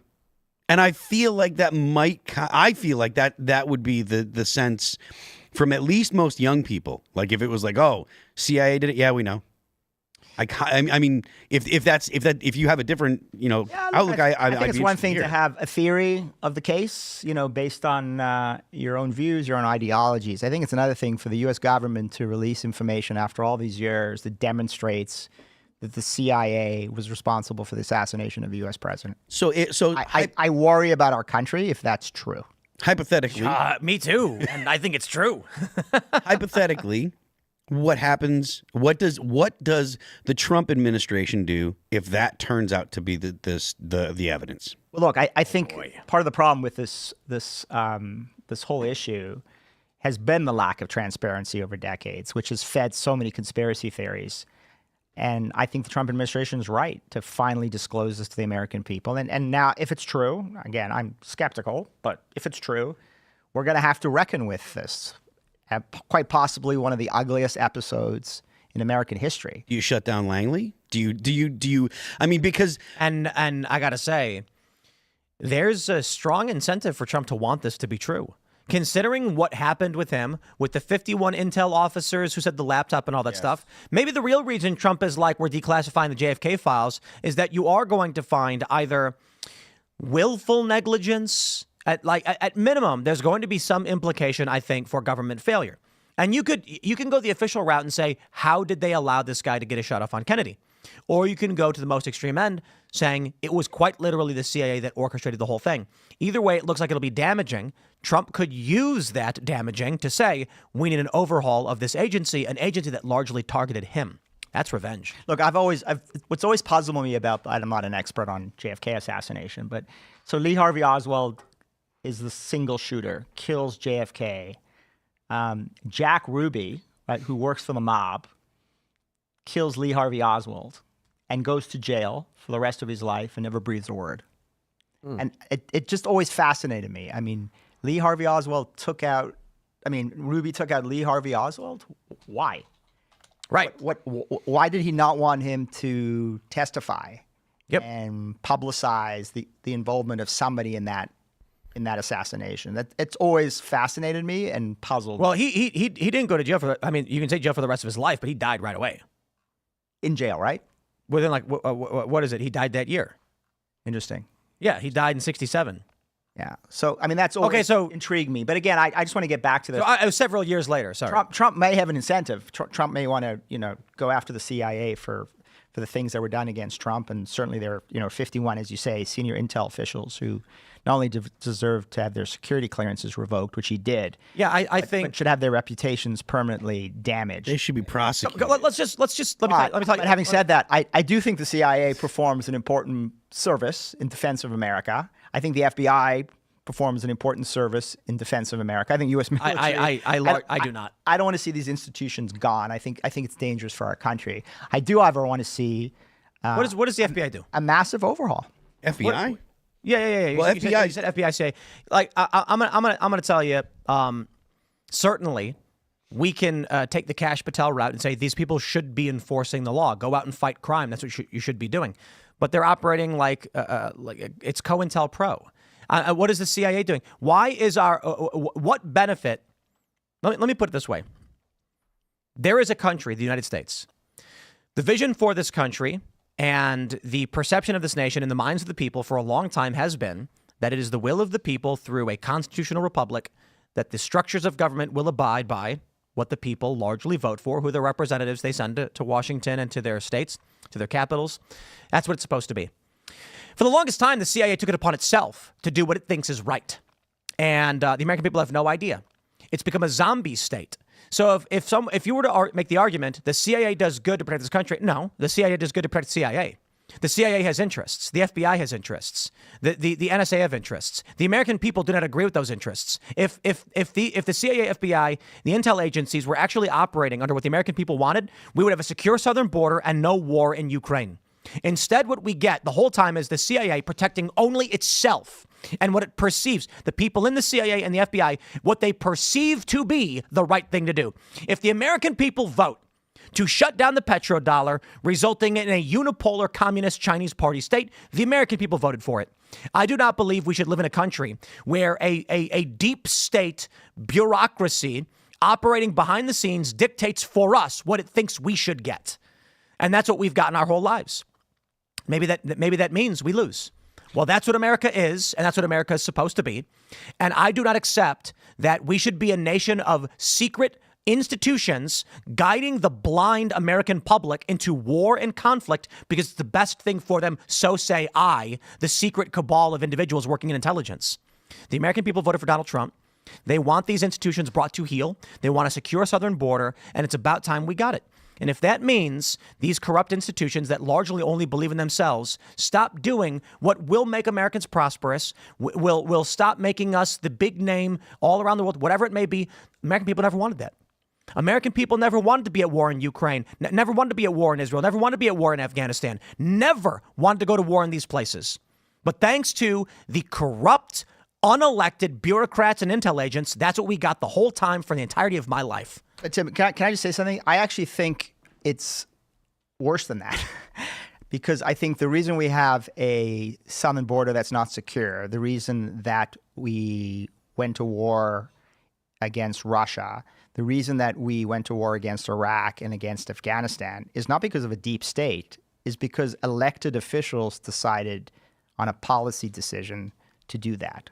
Right? Joe Biden decided to open up the southern border. Joe Biden decided to. I don't believe that for a second. I mean that at the end of the day, there was some American. I think it was. I can't remember actually who it was. It was an American politician who said, you get the politicians you deserve, right? And the American people have elected presidents who've made terrible decisions that have undermined American national security. Now, does that mean that these security agencies, the CIA, the FBI, and others should not be brought to heel? Does that mean they should not be held accountable? Does that mean that corrupt officials should not be fired? Absolutely not. They should be. They need to be. And I think Donald Trump and I think his appointees are going to do this. However, and we elected a Donald Trump in 2016. Right. And the CIA colluded and conspired to destroy this man. And now we've reelected Donald Trump, and now he has the opportunity, and he has and should have the authority. Wow, yeah. Should have the authority to do everything necessary in order to make sure that doesn't Shatter happen the CIA again. and splinter it into the wind. Yeah, I guess I'm old-fashioned here, and I've said it a few times this evening, but I do believe that there are serious, patriotic, hardworking men and women in these agencies who committed their life to defend us and defend our country. I mean, the fact of the matter is we have enemies. We have enemies abroad who want to destroy our way of life. The Chinese Communist Party, the Islamic Republic of Iran, the Putin in Russia, the North Koreans, and their enablers around the world, including Sunni jihadists and Shiite jihadist groups who want to destroy us and bring 9/11s over and over again. We need people who are going to defend us, and brave patriots have stood up for decades to defend this country. And those people are still hard at work. The problem is, and you're absolutely right, there are political appointments that have been made of people in these agencies who have undermined our democracy and undermined our elected officials. There are elected officials who've come in and have made terrible decisions for our country and for our people that have cost lives and cost treasure. And I think we should welcome this administration holding all of these agencies accountable, doing what they do, and let the Democrats freak out and let the radical left freak out. That's fine. Changes need to be made. I guess at the end of the day, I'm not a rip it all down kind of person. Rebuild it. I think you're going to be left with no institutions to defend us. And I think our enemies abroad are just waiting for the opportunity to strike a blow at a divided America, a weakened America. And I completely agree, and I blame the CIA, the FBI, and the other intelligence agencies. How about when Eric Charamella filed that complaint against Donald Trump, and Vindman brought it forward? This is CIA agents lying to the American people about what Joe Biden was doing with Burisma. And you know what? I know it's only surface level, but I'm going to say it again. The American people have a right to know, to a great degree, what is going on with our government and why we are involved in foreign countries. Joe Biden flies to Ukraine. His son's involved in an energy company, largely, presumably having to do with the Gazprom gas monopoly, as I bring it up 800 million times. So the U.S., through the CIA, with the CIA counterterrorism director on the board of Burisma, along with the president's son, is trying to operate in what they call American interests, despite the fact the American people reject it outright. And when Joe Biden flies over there, right after his son called saying, please help, the prosecutor in Ukraine is investigating the founder of the company that we're using as a CIA front to go up against the gas monopoly because we want to build a pipeline through Qatar and Turkey. I'm not going to get into all of it. Let me put it this way. The American people do not want to be involved in Ukraine, do not want the vice president flying to Ukraine and offering $1 billion in loan guarantees for any reason. And no matter what the American people say, they keep doing it. And when Donald Trump got elected by the will of the people through the electoral system, the CIA, not just through the whistleblowers falsely accusing Trump of wrongdoing, but through these intel officers who lied to the press, and now the email's been released where they said they were doing it to assist Joe Biden with a talking point during a debate. This is the intelligence agencies conspiring and committing sedition against the American people. If I live in my house and I want to operate in my house as I see fit, police should not be able to walk into my house and tell me I have to live the way they want because I'm wrong and stupid. The American people voted for a secure border for our jobs. We are tired of the extraction. We are tired of our jobs being sent to China and to Mexico. We are tired of seeing Michigan be gutted and destroyed. We are tired of seeing, as Ro Khanna described it, this leftist globalist dream, a multicultural dream of bringing in all of these people to create this multicultural utopia, which failed. That's Ro Khanna's words, and it left the middle class gutted.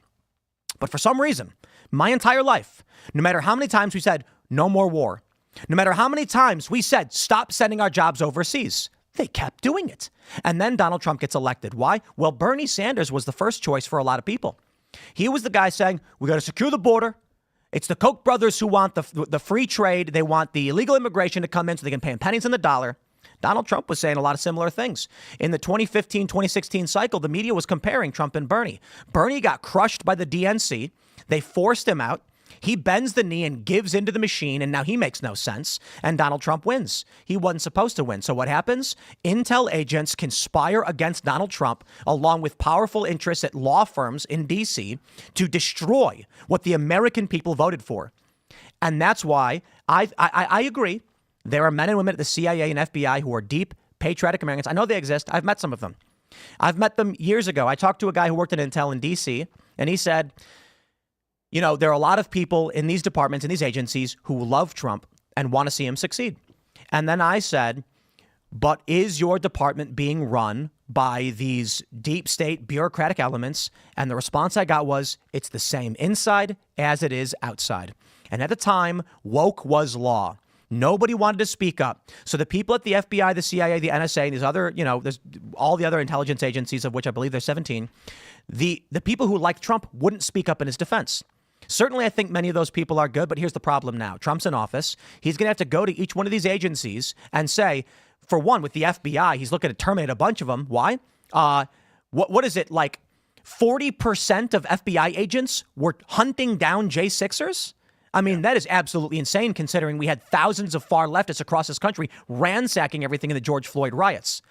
Trump sent out a memo that got leaked, or a memo was sent out, I think it was from Trump, saying, we don't believe you can uphold the Constitution and do your duty because of the biased political actions you took during the Biden administration. I completely agree. Trump's going to have to, that's why they said, tell us who was involved in this. They turned over 5,000 names. Judges and Democrats are desperately trying to stop that. Why? These institutions are majority deeply corrupt. You either have the banality of evil or evil. There certainly may be good patriotic FBI agents who sat by and watched as corrupt institutions went after the president in the most corrupt ways and hunted down nonviolent protesters. You want to complain about the violent people in J6? Please do so. I think if you hit a cop, you deserve jail. But what about the people who are walking around in the grass? What about Owen Schroyer? So those FBI agents go after those people while other agents sat back and watched. That is not the kind of person I want upholding my Constitution, or at least pretending to. Donald Trump's going to have to go into these institutions in whatever way he can, shatter them, splinter them into the wind, and maybe we can rebuild them. Maybe if we get Pam Bondi and Kash Patel start going through and firing all of these people that were complicit in this corruption and the targeting of the American people, maybe then we can actually have a resurgence of deep patriotic Americans in intel we can trust. But let me just finalize this January 6th point. The American people voted for Donald Trump. It is a fact that intel officers lied to the press for the purpose of benefiting Joe Biden, lied about the Hunter Biden laptop story, which would have benefited Donald Trump, lied about what Trump's involvement was in the Burisma scandal because Trump discovered Joe Biden broke the law with a quid pro quo. And CIA agents conspired to blame Trump for that and impeach him, damaging his image. The FBI raided his home over a spattering of random documents in memo boxes that he had, while ignoring that Joe Biden did substantially worse. Admittedly, Joe Biden said on recording he did it to make money. He said, I want these documents to make a book so I can make money. And his ghostwriter tried to delete the evidence. The FBI did nothing to go after these people. The FBI did not go after the far leftists who firebombed the White House. No. The FBI went after the people who protested in D.C., angry that the intelligence agencies were trying to gut this country. These people are evil. We live under a deep state bureaucracy, or we did, where these people say, you Americans are stupid, you're morons, and if we actually enacted policy the way you wanted it, China or whatever country would crush us, and then we'd get 9/11s all over again, whatever it may be. So the simple point is, the American people should be the ones dictating what we want. We should not have a secret unelected bureau deciding how the government should be run, using the press and lying to the American people so they can do whatever they want. Because as it turns out, through USAID, the State Department, and other NGOs, they are basically using the system to their benefit while they extract from us our value, our working class, our morals, our cultures, and it leaves us with nothing. We are left now with a listless generation of lazy individuals who don't want to work, who are supporting communism, who are so overweight they're injecting themselves with a drug because they can't stop eating. This country has become deeply sick, and now for once in my life, I see something truly amazing. RFK Jr. And what happens? The entirety of the Democrats try to shut him down. Tulsi Gabbard, Pete Hegseth. This has been absolutely fantastic what we're seeing. And now Trump's going to have to go in and make sure he shatters out the corruption. And maybe then, as I said, he can rebuild it. Sorry, everybody. Rant over. Hey, Tim, let me just say one thing. We're talking about 80-20. I mean, I agree with 80% of what you said. We can quibble over the 20. But I think the important thing to focus on, in addition to that, is we have real enemies abroad who want to destroy our country and our way of life. And they are, and let's just not whitewash this. There's Vladimir Putin in Moscow. There's Ali Khamenei in Tehran. right? There's the Kim family in Pyongyang, and most importantly in Beijing is Xi Jinping and the Chinese Communist Party. Okay? What I as an American want to do is I want to support allies who are willing to fight and die in their own defense against common enemies. Okay? I don't think there's going to be much dispute, maybe there will be, that Israel's a good ally, a good democratic ally. It's fighting against common enemies. It's not asking for U.S. troops. Right? We can talk about military aid. I think you and I probably agree we can taper that off over the years, even though at the end of the day, the Israelis are spending all of that military aid in the United States on U.S. companies and U.S. jobs.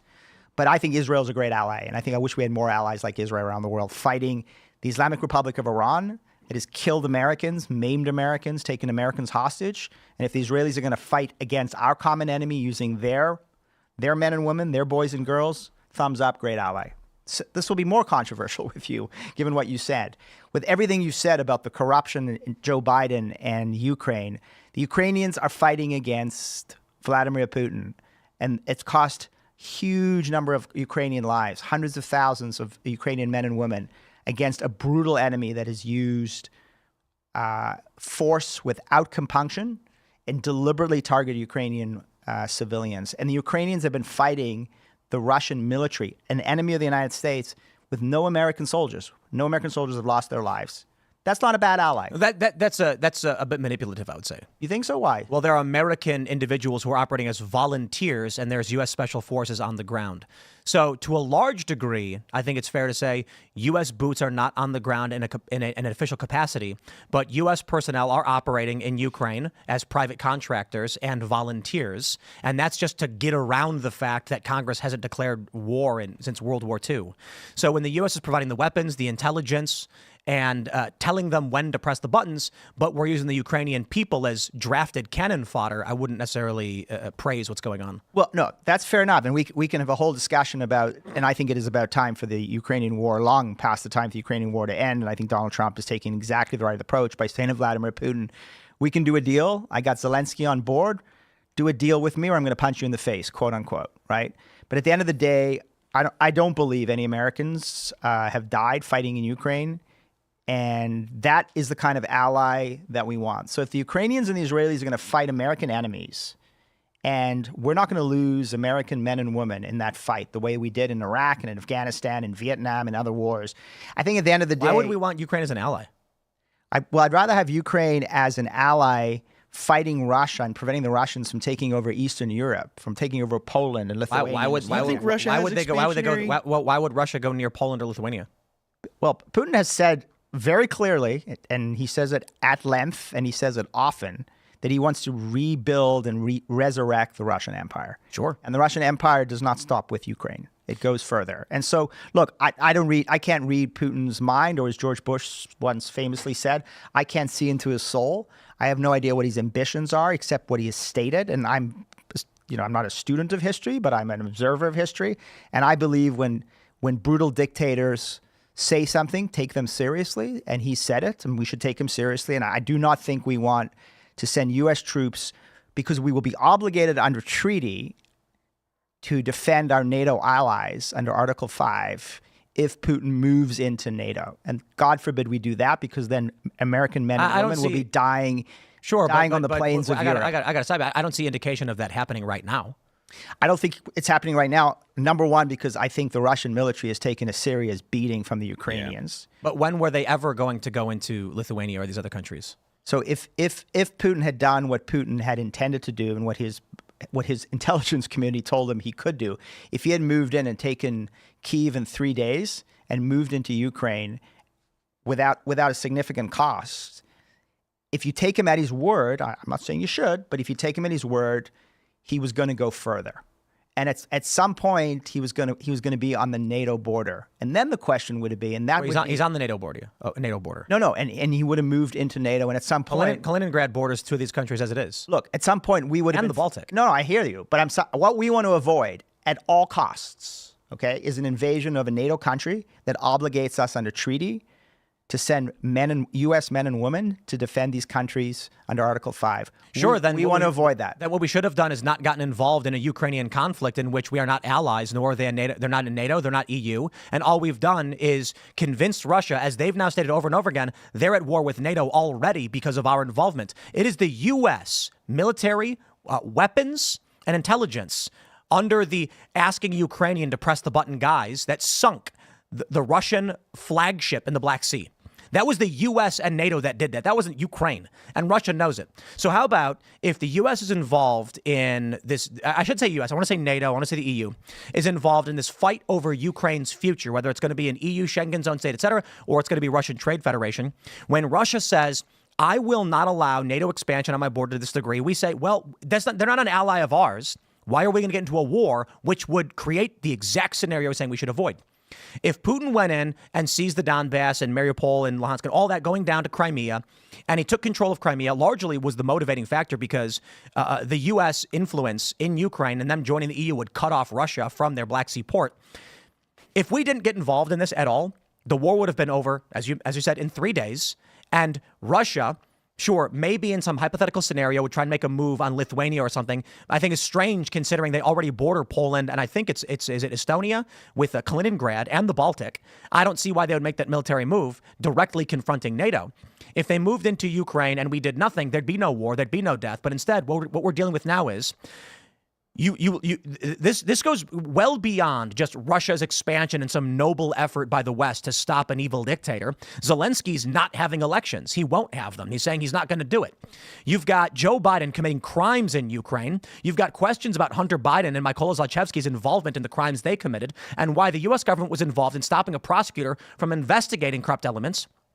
And this goes back to great geopolitics, and it's not so simple to say illegal, legal, right, wrong. What you have is power structures competing for power. The Western, Russia and its allies, Russia wants to sell gas to Europe. It makes a lot of money. Germany wants to buy it. The U.S. doesn't want them to because it gives Russia more power. So the U.S. and NATO is trying to offset their control, sending natural gas through Ukraine. The U.S. wants to do it. Russia's already doing it. So the U.S. was trying to gain control politically of Ukraine so they can put controls on Gazprom and cut out their ability to sell gas. Then once they control Ukraine and they cut out Russia from the Black Sea, Russia's ability to sell fuel in the Mediterranean through other nations in North Africa gets shut down, and it extremely damages the Russian economy. Russia then says, we're not going to let you do it, so a war starts, and the U.S. gets involved in a conflict the American people do not want. It has created a potential for World War III. It has convinced the Russian people and the Russian government and their media that they're at war with NATO, not Ukraine, while the American media keeps lying, claiming we're not involved at all, and it's Ukraine doing it. And then you end up with the president of Ukraine refusing to hold elections, coming to the U.S., getting our Congress to fly Ukrainian flags, us spending hundreds of billions of dollars on their war under some strange guise of Putin may be Hitler. Putin is not some comic book villain. I do think he's a bit of I'll avoid swearing. He's not a good person. I'll put it that way. He's a very bad person, in my opinion.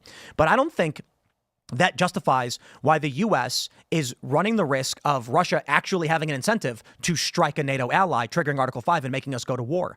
We shouldn't be involved in Ukraine. The argument is on the surface. Again, I could be wrong. Maybe the intel agencies they absolutely do hold classified information on this in this regard.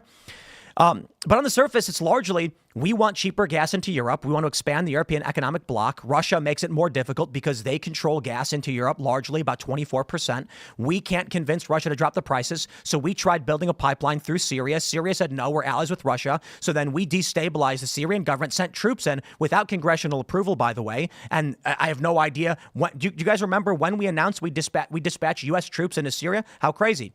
We end up siding against their government. Their government collapses. The U.S. wants to build the pipeline. The next domino to fall is Ukraine. Let me simplify everything. There is no right, there's no wrong, there's war. They say all is fair in love and war. The issue I take is not with whether or not it's right or wrong to defeat Russia, China, Iran, or any of these other countries. The issue I take is the American people are supposed to largely decide. It's not supposed to be a nation of direct democracy where a random person just says, we should do this thing. And then you're like, bro, you have no idea what you're talking about. We're not going to do that. It's supposed to be, as the founding fathers envisioned, we elect representatives who keep us informed to the best of our abilities. They have the SCIF, they have classified intelligence, and they try their best to explain to us why we have to do certain things. Instead, what we've got is a largely corrupt state of permanently elected bureaucrat politicians who raise money from special interest groups, never seem to lose elections, intelligence agencies that when we actually get a popular president, defy the will of the people to go against them. If this is what we are fighting to preserve, we're burning down the country and the world as it is. So we've got ourselves an impasse. We can say this corrupt nation of bureaucracy, garbage, and self-infliction and corruption should exist for the sake of itself. Or we should say the American people should get a grip on what's going on. We should reassess our priorities, not be involved in these foreign wars. And that may result in Russia gaining more economic power. It may result in China making a move on Taiwan. I don't see how we are served as a country by having open borders, weak generations who don't want to do work, don't have kids, and then we dump our funds into ridiculous USAID programs. We have intelligence agencies backing all of that up. Democrat politicians panicked that our slush fund into ridiculous gender studies NGOs. I mean, this is abject corruption. I would liken what the United States is right now to a Jackson Pollock painting. No one can make heads or tails of why any of it is happening or why it should exist. We need to get a hold on all of this. And it starts with saying, secure our borders, bring back our jobs, have a moral resurgence. We want people to get back to work. We want them to understand the value of hard work. We want people to have families. We want them to understand what it means to have moral tradition and believe in the American culture and the American dream. Once we can reassess and rebuild what America is supposed to be, maybe then we can be a player on the grand stage. The way I see it right now is with Donald Trump and with Biden, Clinton, Obama, whatever it is, you have two visions of what the world is going to be. And the Obama, Biden, Clinton system that was being built was America doesn't matter. It's an economic bloc. We are going to build power. And effectively, they created an extra national entity of military intelligence power. Donald Trump's system is the United States is breaking apart. It's not going to be sustainable. And eventually we will get World War III, most likely. And the war that I blame Biden for in Eastern Europe, which is exacerbating this, not to mention it's spreading with North Korea getting involved now. We have the makings of potential World War III. Donald Trump's vision seems to be, let's make America functional.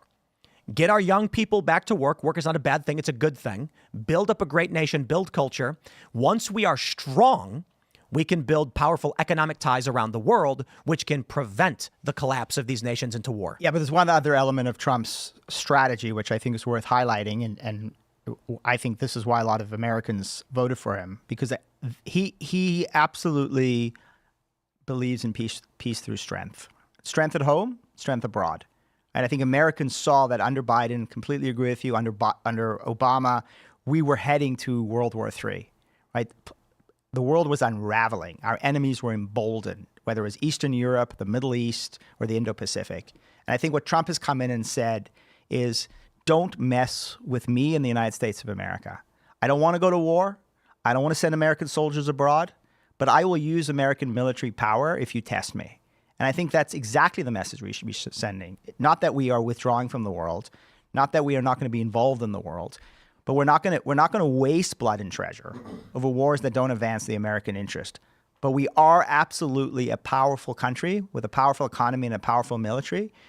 So dictators around the world, Vladimir Putin, Ali Khamenei, the Kim family, Xi Jinping, Zelensky.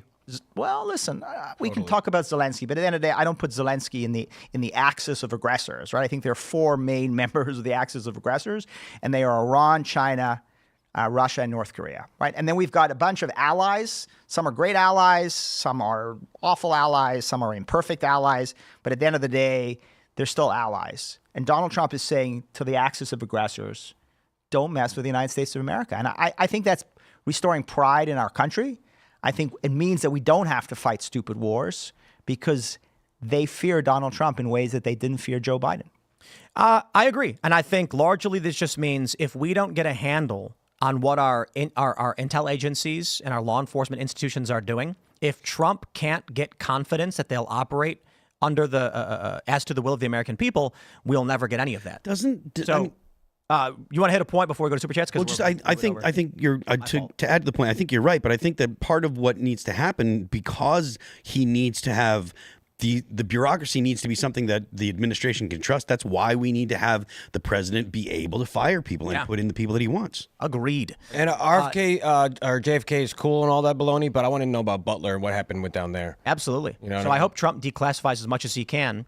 The American people knowing as much as they can is extremely important. For too long, we're kept in the dark. Let's go to Super Chats. My friends, smash that like button, share the show with everyone you know, and heads up. At 10 o'clock, we're going to have the members-only uncensored show, exclusive on rumble.com/Timcast IRL. That's where you can check out all of our offerings. And I will also point out the Green Room show we did, where we discussed Israel and Gaza.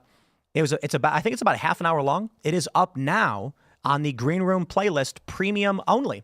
And you can check that one out. But for now, we will read your Super Chats. Let's go. We got Shane H. Wilder, who says, as a longtime Timcast member, I'm happy to see the Rumble announcement. I'm excited to see the fruits of this deal. It's going to be legend. Wait for it. Dairy. Aha, let's go. Thanks for the premium, by the way. So the way it works is if you're a member at timcast.com, the email that you use for timcast.com, if you log into Rumble with that email, just like create a free account, you will instantly have premium access. Boom. Just as a member of timcast.com. That's why I was telling everybody, just become a member at timcast.com. You're not going to regret it. We had a lot of people, who had lapsed credit cards and things like that. But it should be that easy. So for now, here's the plan. If you are a member as of yesterday, you're going to have everything. Timcast, Discord membership access, community access, and all of the newsletter we're going to be sending out to everybody. And you will also get Rumble Premium, which includes all of their other creators. So you're getting a massive library of content. Moving forward, if you want to be a member of the community involved in the Discord, coming to in-person events, that's going to be a timcast.com membership. We're not going to be pushing it as hard. We really want people to watch the content. But if you want to call into the show, if you want to be involved in our events, the reason we're doing it this way is because one of the challenges we had in trying to work out a deal is how do we maintain community growth and engagement? It's not the same thing as a content deal. So they're effectively two different things. All of our exclusive members-only content is going to be Rumble Premium. That means we're going to have documentaries, which we already do. We're going to put that up as soon as possible. We're going to have the Green Room show. We're going to have other behind-the-scenes stuff as well as the uncensored call-in show. But if you want to be actively involved in the Discord community where we have staff and we have, events managers and stuff, that'll be a membership at timcast.com. So we're not, we want to maintain that. One of the big concerns we had was moving forward. It's like, well, we can't lose the Discord. We have tens of thousands of people that hang out every day, that they have shows among themselves. And so we have to make sure it's maintained, and that costs money. And so we want those members to benefit. And Rumble, super cool. The guys over at Rumble were just like, then we're going to make sure that all of your members get both. And then anybody who wants to join you in that, they can do so. And anybody who wants to watch the content will do it Rumble. And I was like, bro, this is epic.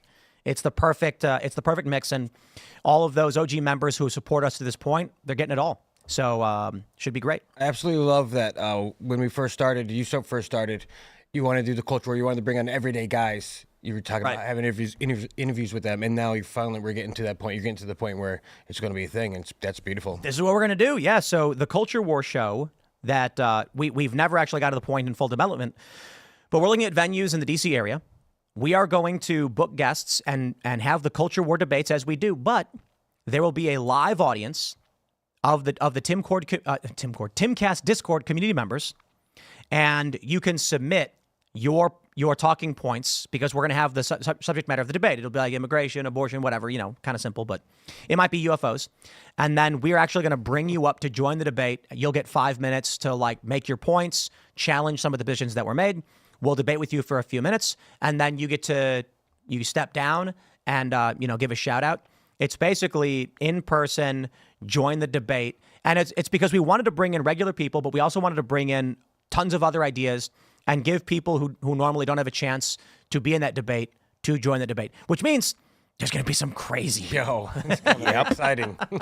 I know. We thought it would be fun. What if some guy comes up and tells us we're wrong on Israel because it was actually the reptilians who took over, and it's like, well, okay. We think it'll be an entertaining show. So let's grab some more. Matthew Emmons says the swatter that went after Timcast and other YouTubers caught and sent to federal prison for 4 years per Jeremy at the Quartering. First of all, maybe. The story about the swatter that went after us had been reported a while ago. So maybe he has just been convicted. But I will tell you this. My understanding is the person who went after us was for hire. Oh. That's the information that we had, we thought was reasonable based on the evidence we'd seen. And so when people started telling us, hey, just want to let you know the swatter was caught, I said, well, not the people who instructed him and gave him the information, because one of the addresses that was swatted is not publicly available. And somehow the swatter got access to that address, which is very interesting. Yeah. And there's only a handful of people who knew the address, which, of course, easily helped us understand who was leaking the information. So we, told the FBI, and they did nothing. So when 16 guys show up to your house with rifles pointed through your windows, and you say, here's evidence suggesting who did it, and they say, we don't care, makes you wonder. Not the first time I've asked the FBI for help, and they refused to do it, but hey, I guess I don't matter. That's fine, I guess. Jason Dixon says, hey, Tim, please shout out the Discord. Building culture over here. Also shout out to It's Based Gaming. They are from your Discord. They make games. Very cool. Sick. Yeah, we're in the early stages of setting up a sports show. I'm glad you did that. I brought it up a couple weeks ago on the show, and I asked about sports, and I do skateboarding, but I was talking about more. Yeah, we're more bigger. We'll see. It's we don't want to launch too much at once, but Kellen and Chuck, big football fans, and with the Super Bowl, they were expressing interest in having a sports show, and I was like, really good idea. Yeah. We can set up an area with couches and do a sports podcast in a similar element. I think that'd be super cool. Heck yeah, a lot of us folks who are newer to the political world, we're normally sports ball guys for the last freaking 20 years. Normie sports ball. All right. Ebud says, even though I have it set to receive all, today marks the first day in over 2 years where your live show has actually made it to my notifications. I've only been getting clips until now. Interesting. Yeah, I don't know how that stuff works, man. YouTube does what it does. Let me see here. We have a bunch of amazing chats as well over at Rumble. Just Because I'm Free says, welcome to Rumble. Glad to finally be able to watch you live over here. Now get PCC over to Rumble, and I can do away with CommiTube. My Rumble stock is going to do so good this year. Well, I'm glad to hear it. What's really cool about Rumble is that I know the CEO. It's like with Rumble, when we have issues, it's just like a text message away to try and get these things resolved. And that's really a component of smaller companies versus larger companies. I think YouTube's got political interests, but there's really no one to talk to when you have a glitch. I'll do air quotes. But for the time being, like we're not intending on changing anything. We're gonna fish where the fish are. We're gonna post on YouTube. We have a large YouTube audience, But all of our exclusive premium members only stuff, it's gonna be on Rumble. Which I'm gonna be completely honest, it's a load off our back. It's the infrastructure stuff's so hard to do. People don't understand running a website, the IT development and all the code stuff. It's expensive. It's a lot of work. So I'm like, hey, this will make things a lot easier for everybody. No one's got to worry about crashes and things like that. So it's going to be a lot easier and a lot more fun. And I'm excited too because it frees up budget because we really want to do these documentaries. And I'm just going to say it anyway. I don't, because Milo was like, he wants to go to Israel with Ian. And I was like, I think that would be very, very fun. We'll see. Entertaining for sure. That's right. Great content. That's right. Yeah. But you're also helping, the parallel economy from back in the day, build up Rumble, YouTube, Google. All those guys can go back their own way and start. I mean, we've got the show on Apple, Spotify, everywhere. You know what I mean? Yeah, people were asking. It's going to be. It still will be available on all of the podcast platforms as well. It's going to be everywhere, and we want it to be bigger and better everywhere. The only specific thing is that we were using Timcast.com for exclusive member stuff because that's what supported the show. Basically, that's going to be part of the Rumble Premium family. So you got Bongino, you got Charlie Kirk, you got Dr. Disrespect, you got a bunch of really awesome people, and we can collab. I think a big thing about it was we've been the Timcast Island for a long time. It's like we have a show. I don't do a lot of collabs or anything like that, and it's you can only last so long. You got to strategize. You got to network. You need a team, as it were. And so this was the best way to get things done. We've been talking with a bunch of companies about like ad sales and things like that. And then we worked a deal out with Rumble that was really good and I think benefits everybody. Very fun. Go team. Super excited for the stuff we're going to do, especially with skateboarding. All right. Nathan says, bring Taiwanese chip engineers to the U.S. Project Paperclip. Oh. In the style. I mean, that's not nearly as horrifying as Operation Paperclip, right? That was the Japanese scientists we brought over, right? Yes. Or was that the Nazi scientists? The Paperclip was the Nazis. Well, they built rockets. We're in space now, thanks. Good news, we are bringing Taiwanese semiconductor. Oh, yeah? Jump up on the... Get closer to them? Yeah, we're bringing them here. I mean, Good. and the Taiwanese understand why they need to be here, because if the Chinese Communist Party takes over their island, Yeah. I've heard... goodbye company. Yeah, I've heard stories that Taiwan is... Part of the reason why China hasn't moved on Taiwan is because as far as like the practical invasion and taking of Taiwan, it would actually be very difficult. Is that correct? Do you know anything about that? Or Yeah, I mean, I've been to Taiwan many times. Talked to the Chinese military. Look, it's not going to be easy. I mean, it's going to be logistically over the Taiwan Straits for the Chinese Navy, for the Chinese military and special forces. Not easy, terrible weather. And look, I think the Taiwanese people are going to fight for their country. Now, at the end of the day, I think what's deterred Xi Jinping from launching an invasion for now has been his fear that the United States is going to step in. And this goes back to my original point. I mean, I don't know if we're going to step in. I'm not sure if we should step in.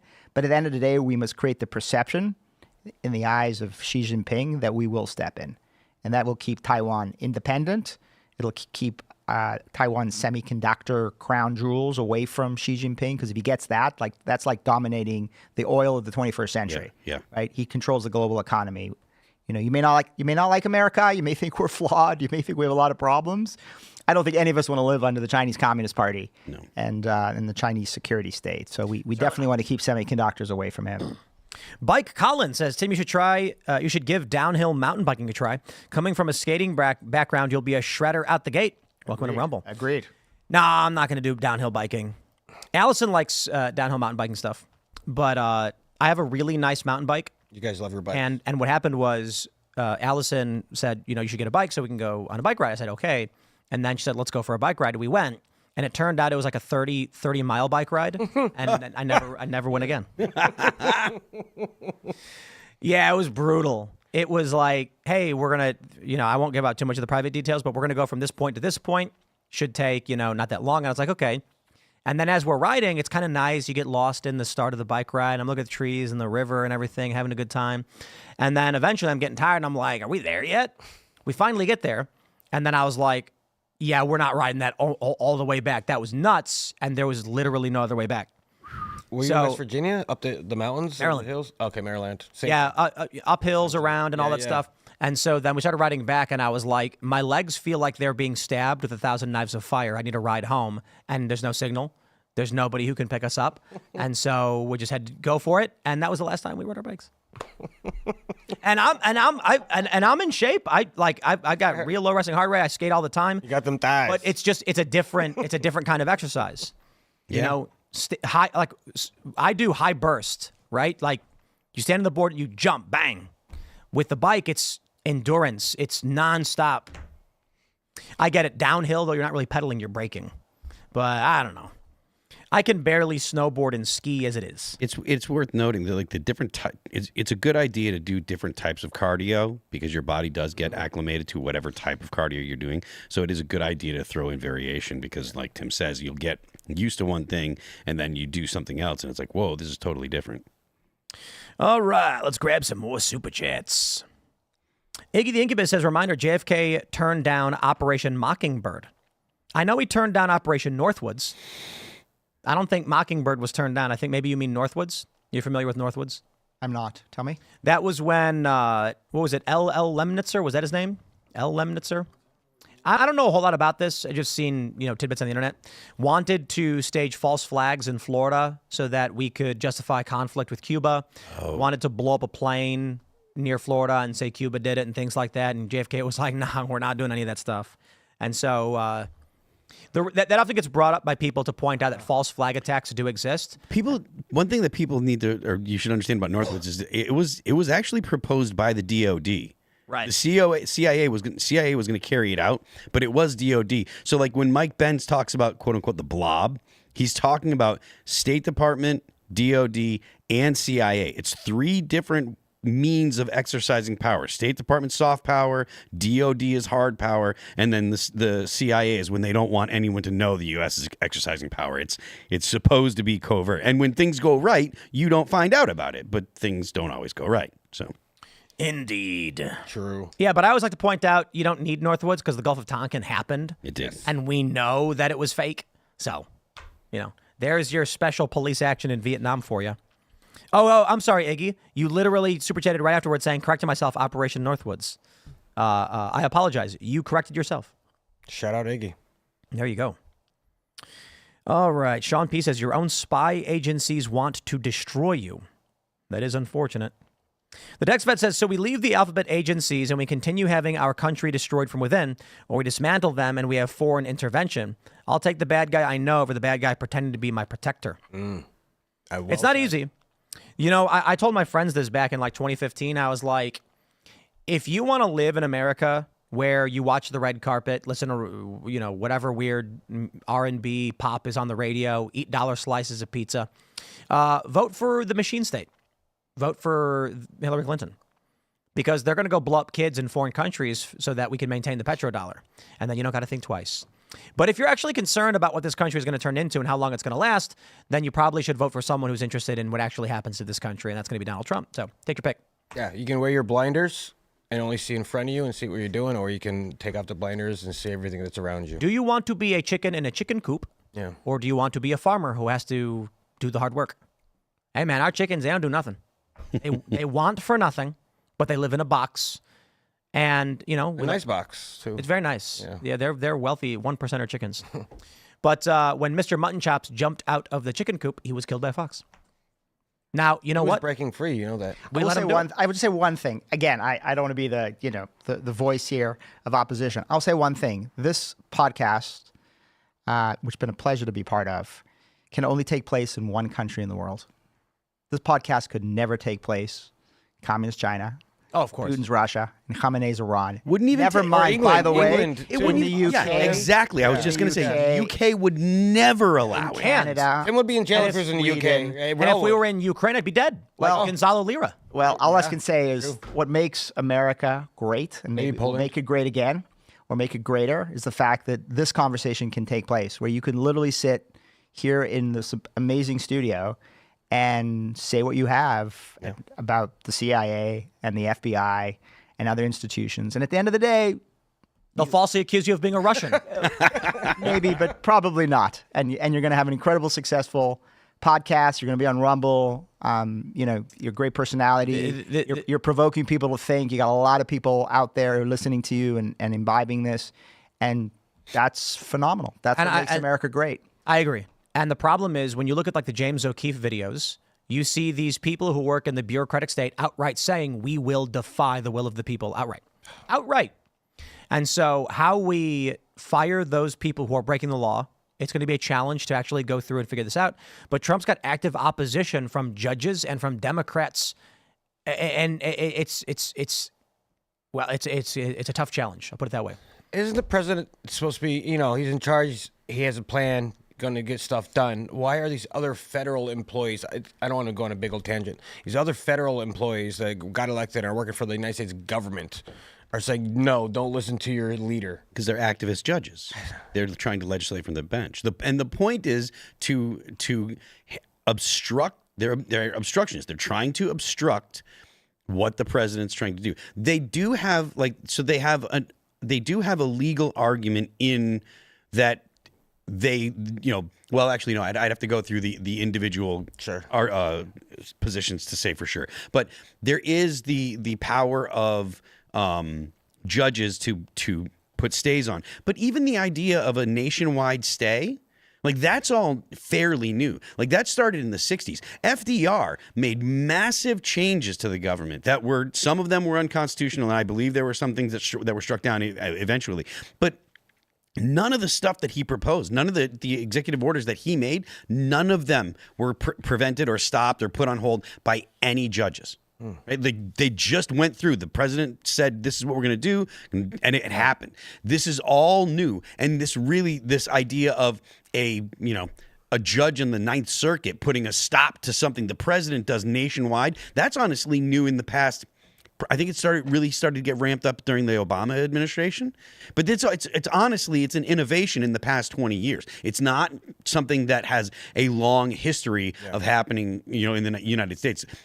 The separation of powers is supposed to actually be a separation of powers. And if a judge can say, no, you can't do this, Mr. President, there's actually no separation of powers between the president and the judicial branch. All right, let's grab one more here. We got Good to Her. 888 says, the difference is that Snowden did this on behalf of a privacy breach of the citizens of the U.S. The others are illegal immigrants committing absolutely heinous crimes against Americans. Yeah, so, again, that's why it's like a triage thing, it's a priorities thing, and it's a moral line thing. I look at what Snowden did, and I'm like, man, he sure did find a lot of malfeasance and then went about it the very wrong way in leaking all his information without redacting it. And so that's bad. At this point, now what has it been, over 10 years? It's like 13 years or something. I'm kind of like, I don't know. It's not my biggest priority right now. We're well past that. Some of it was good. A lot of it was bad. It is what it is. The illegal immigration stuff is child trafficking, outright breaking of our laws, and it is en masse. So enforcing that is deeply important. My friends, smash the like button. Share the show with everyone you know. Make sure you head over to rumble.com/Timcast IRL. Become a premium member because that uncensored members-only show is coming up in about a minute. And for those that are watching, there will be a seamless transition with a small, 30-second intermission or so. But you can follow me on X and Instagram at Timcast. Of course, the Discord membership, if you want to join our community and actually call into the show, is available at timcast.com. Mark, do you want to shout anything out? Again, shout out to, first of all, thank you for having me. Please follow me on X if you can at M. Dubowitz. And if you're interested in Iran, it's kind of my obsession, but I got this Iran Breakdown podcast that is going to be launching in the next week. It'll be a limited series, 10 episodes to start. It gives me an easy off-ramp if it fails to say it was limited series, and that's why I'm ending it. But if it succeeds, we're going to obviously continue it. And I think, all Americans should understand more about Iran, more about the threat from the Islamic Republic of Iran, and how we can actually stop Iran from developing nuclear weapons without risking U.S. lives. Awesome. My name is Raymond G. Stanley Jr. You can find me around the world as Raymond G. Stanley Jr. I want to shout out the Quiet Part Podcast, another fellow podcast started off from the Discord. It's a great launching pad. I would suggest you join the Discord, Timcast Discord. Mark, thank you for hanging out, man. Thanks good for having me. Sir? I am Phil That Remains on Twix. I'm Phil That Remains Official on Instagram. The band is All That Remains. The new record dropped January 31st. It's called Anti-Fragile. You can go check it out on YouTube, Amazon Music, Apple Music, Spotify, Pandora, and Deezer. Don't forget, the left lane is for crime. We will see you all in the uncensored call-in show on rumble.com/Timcast IRL in about 30 seconds. Thanks for hanging out.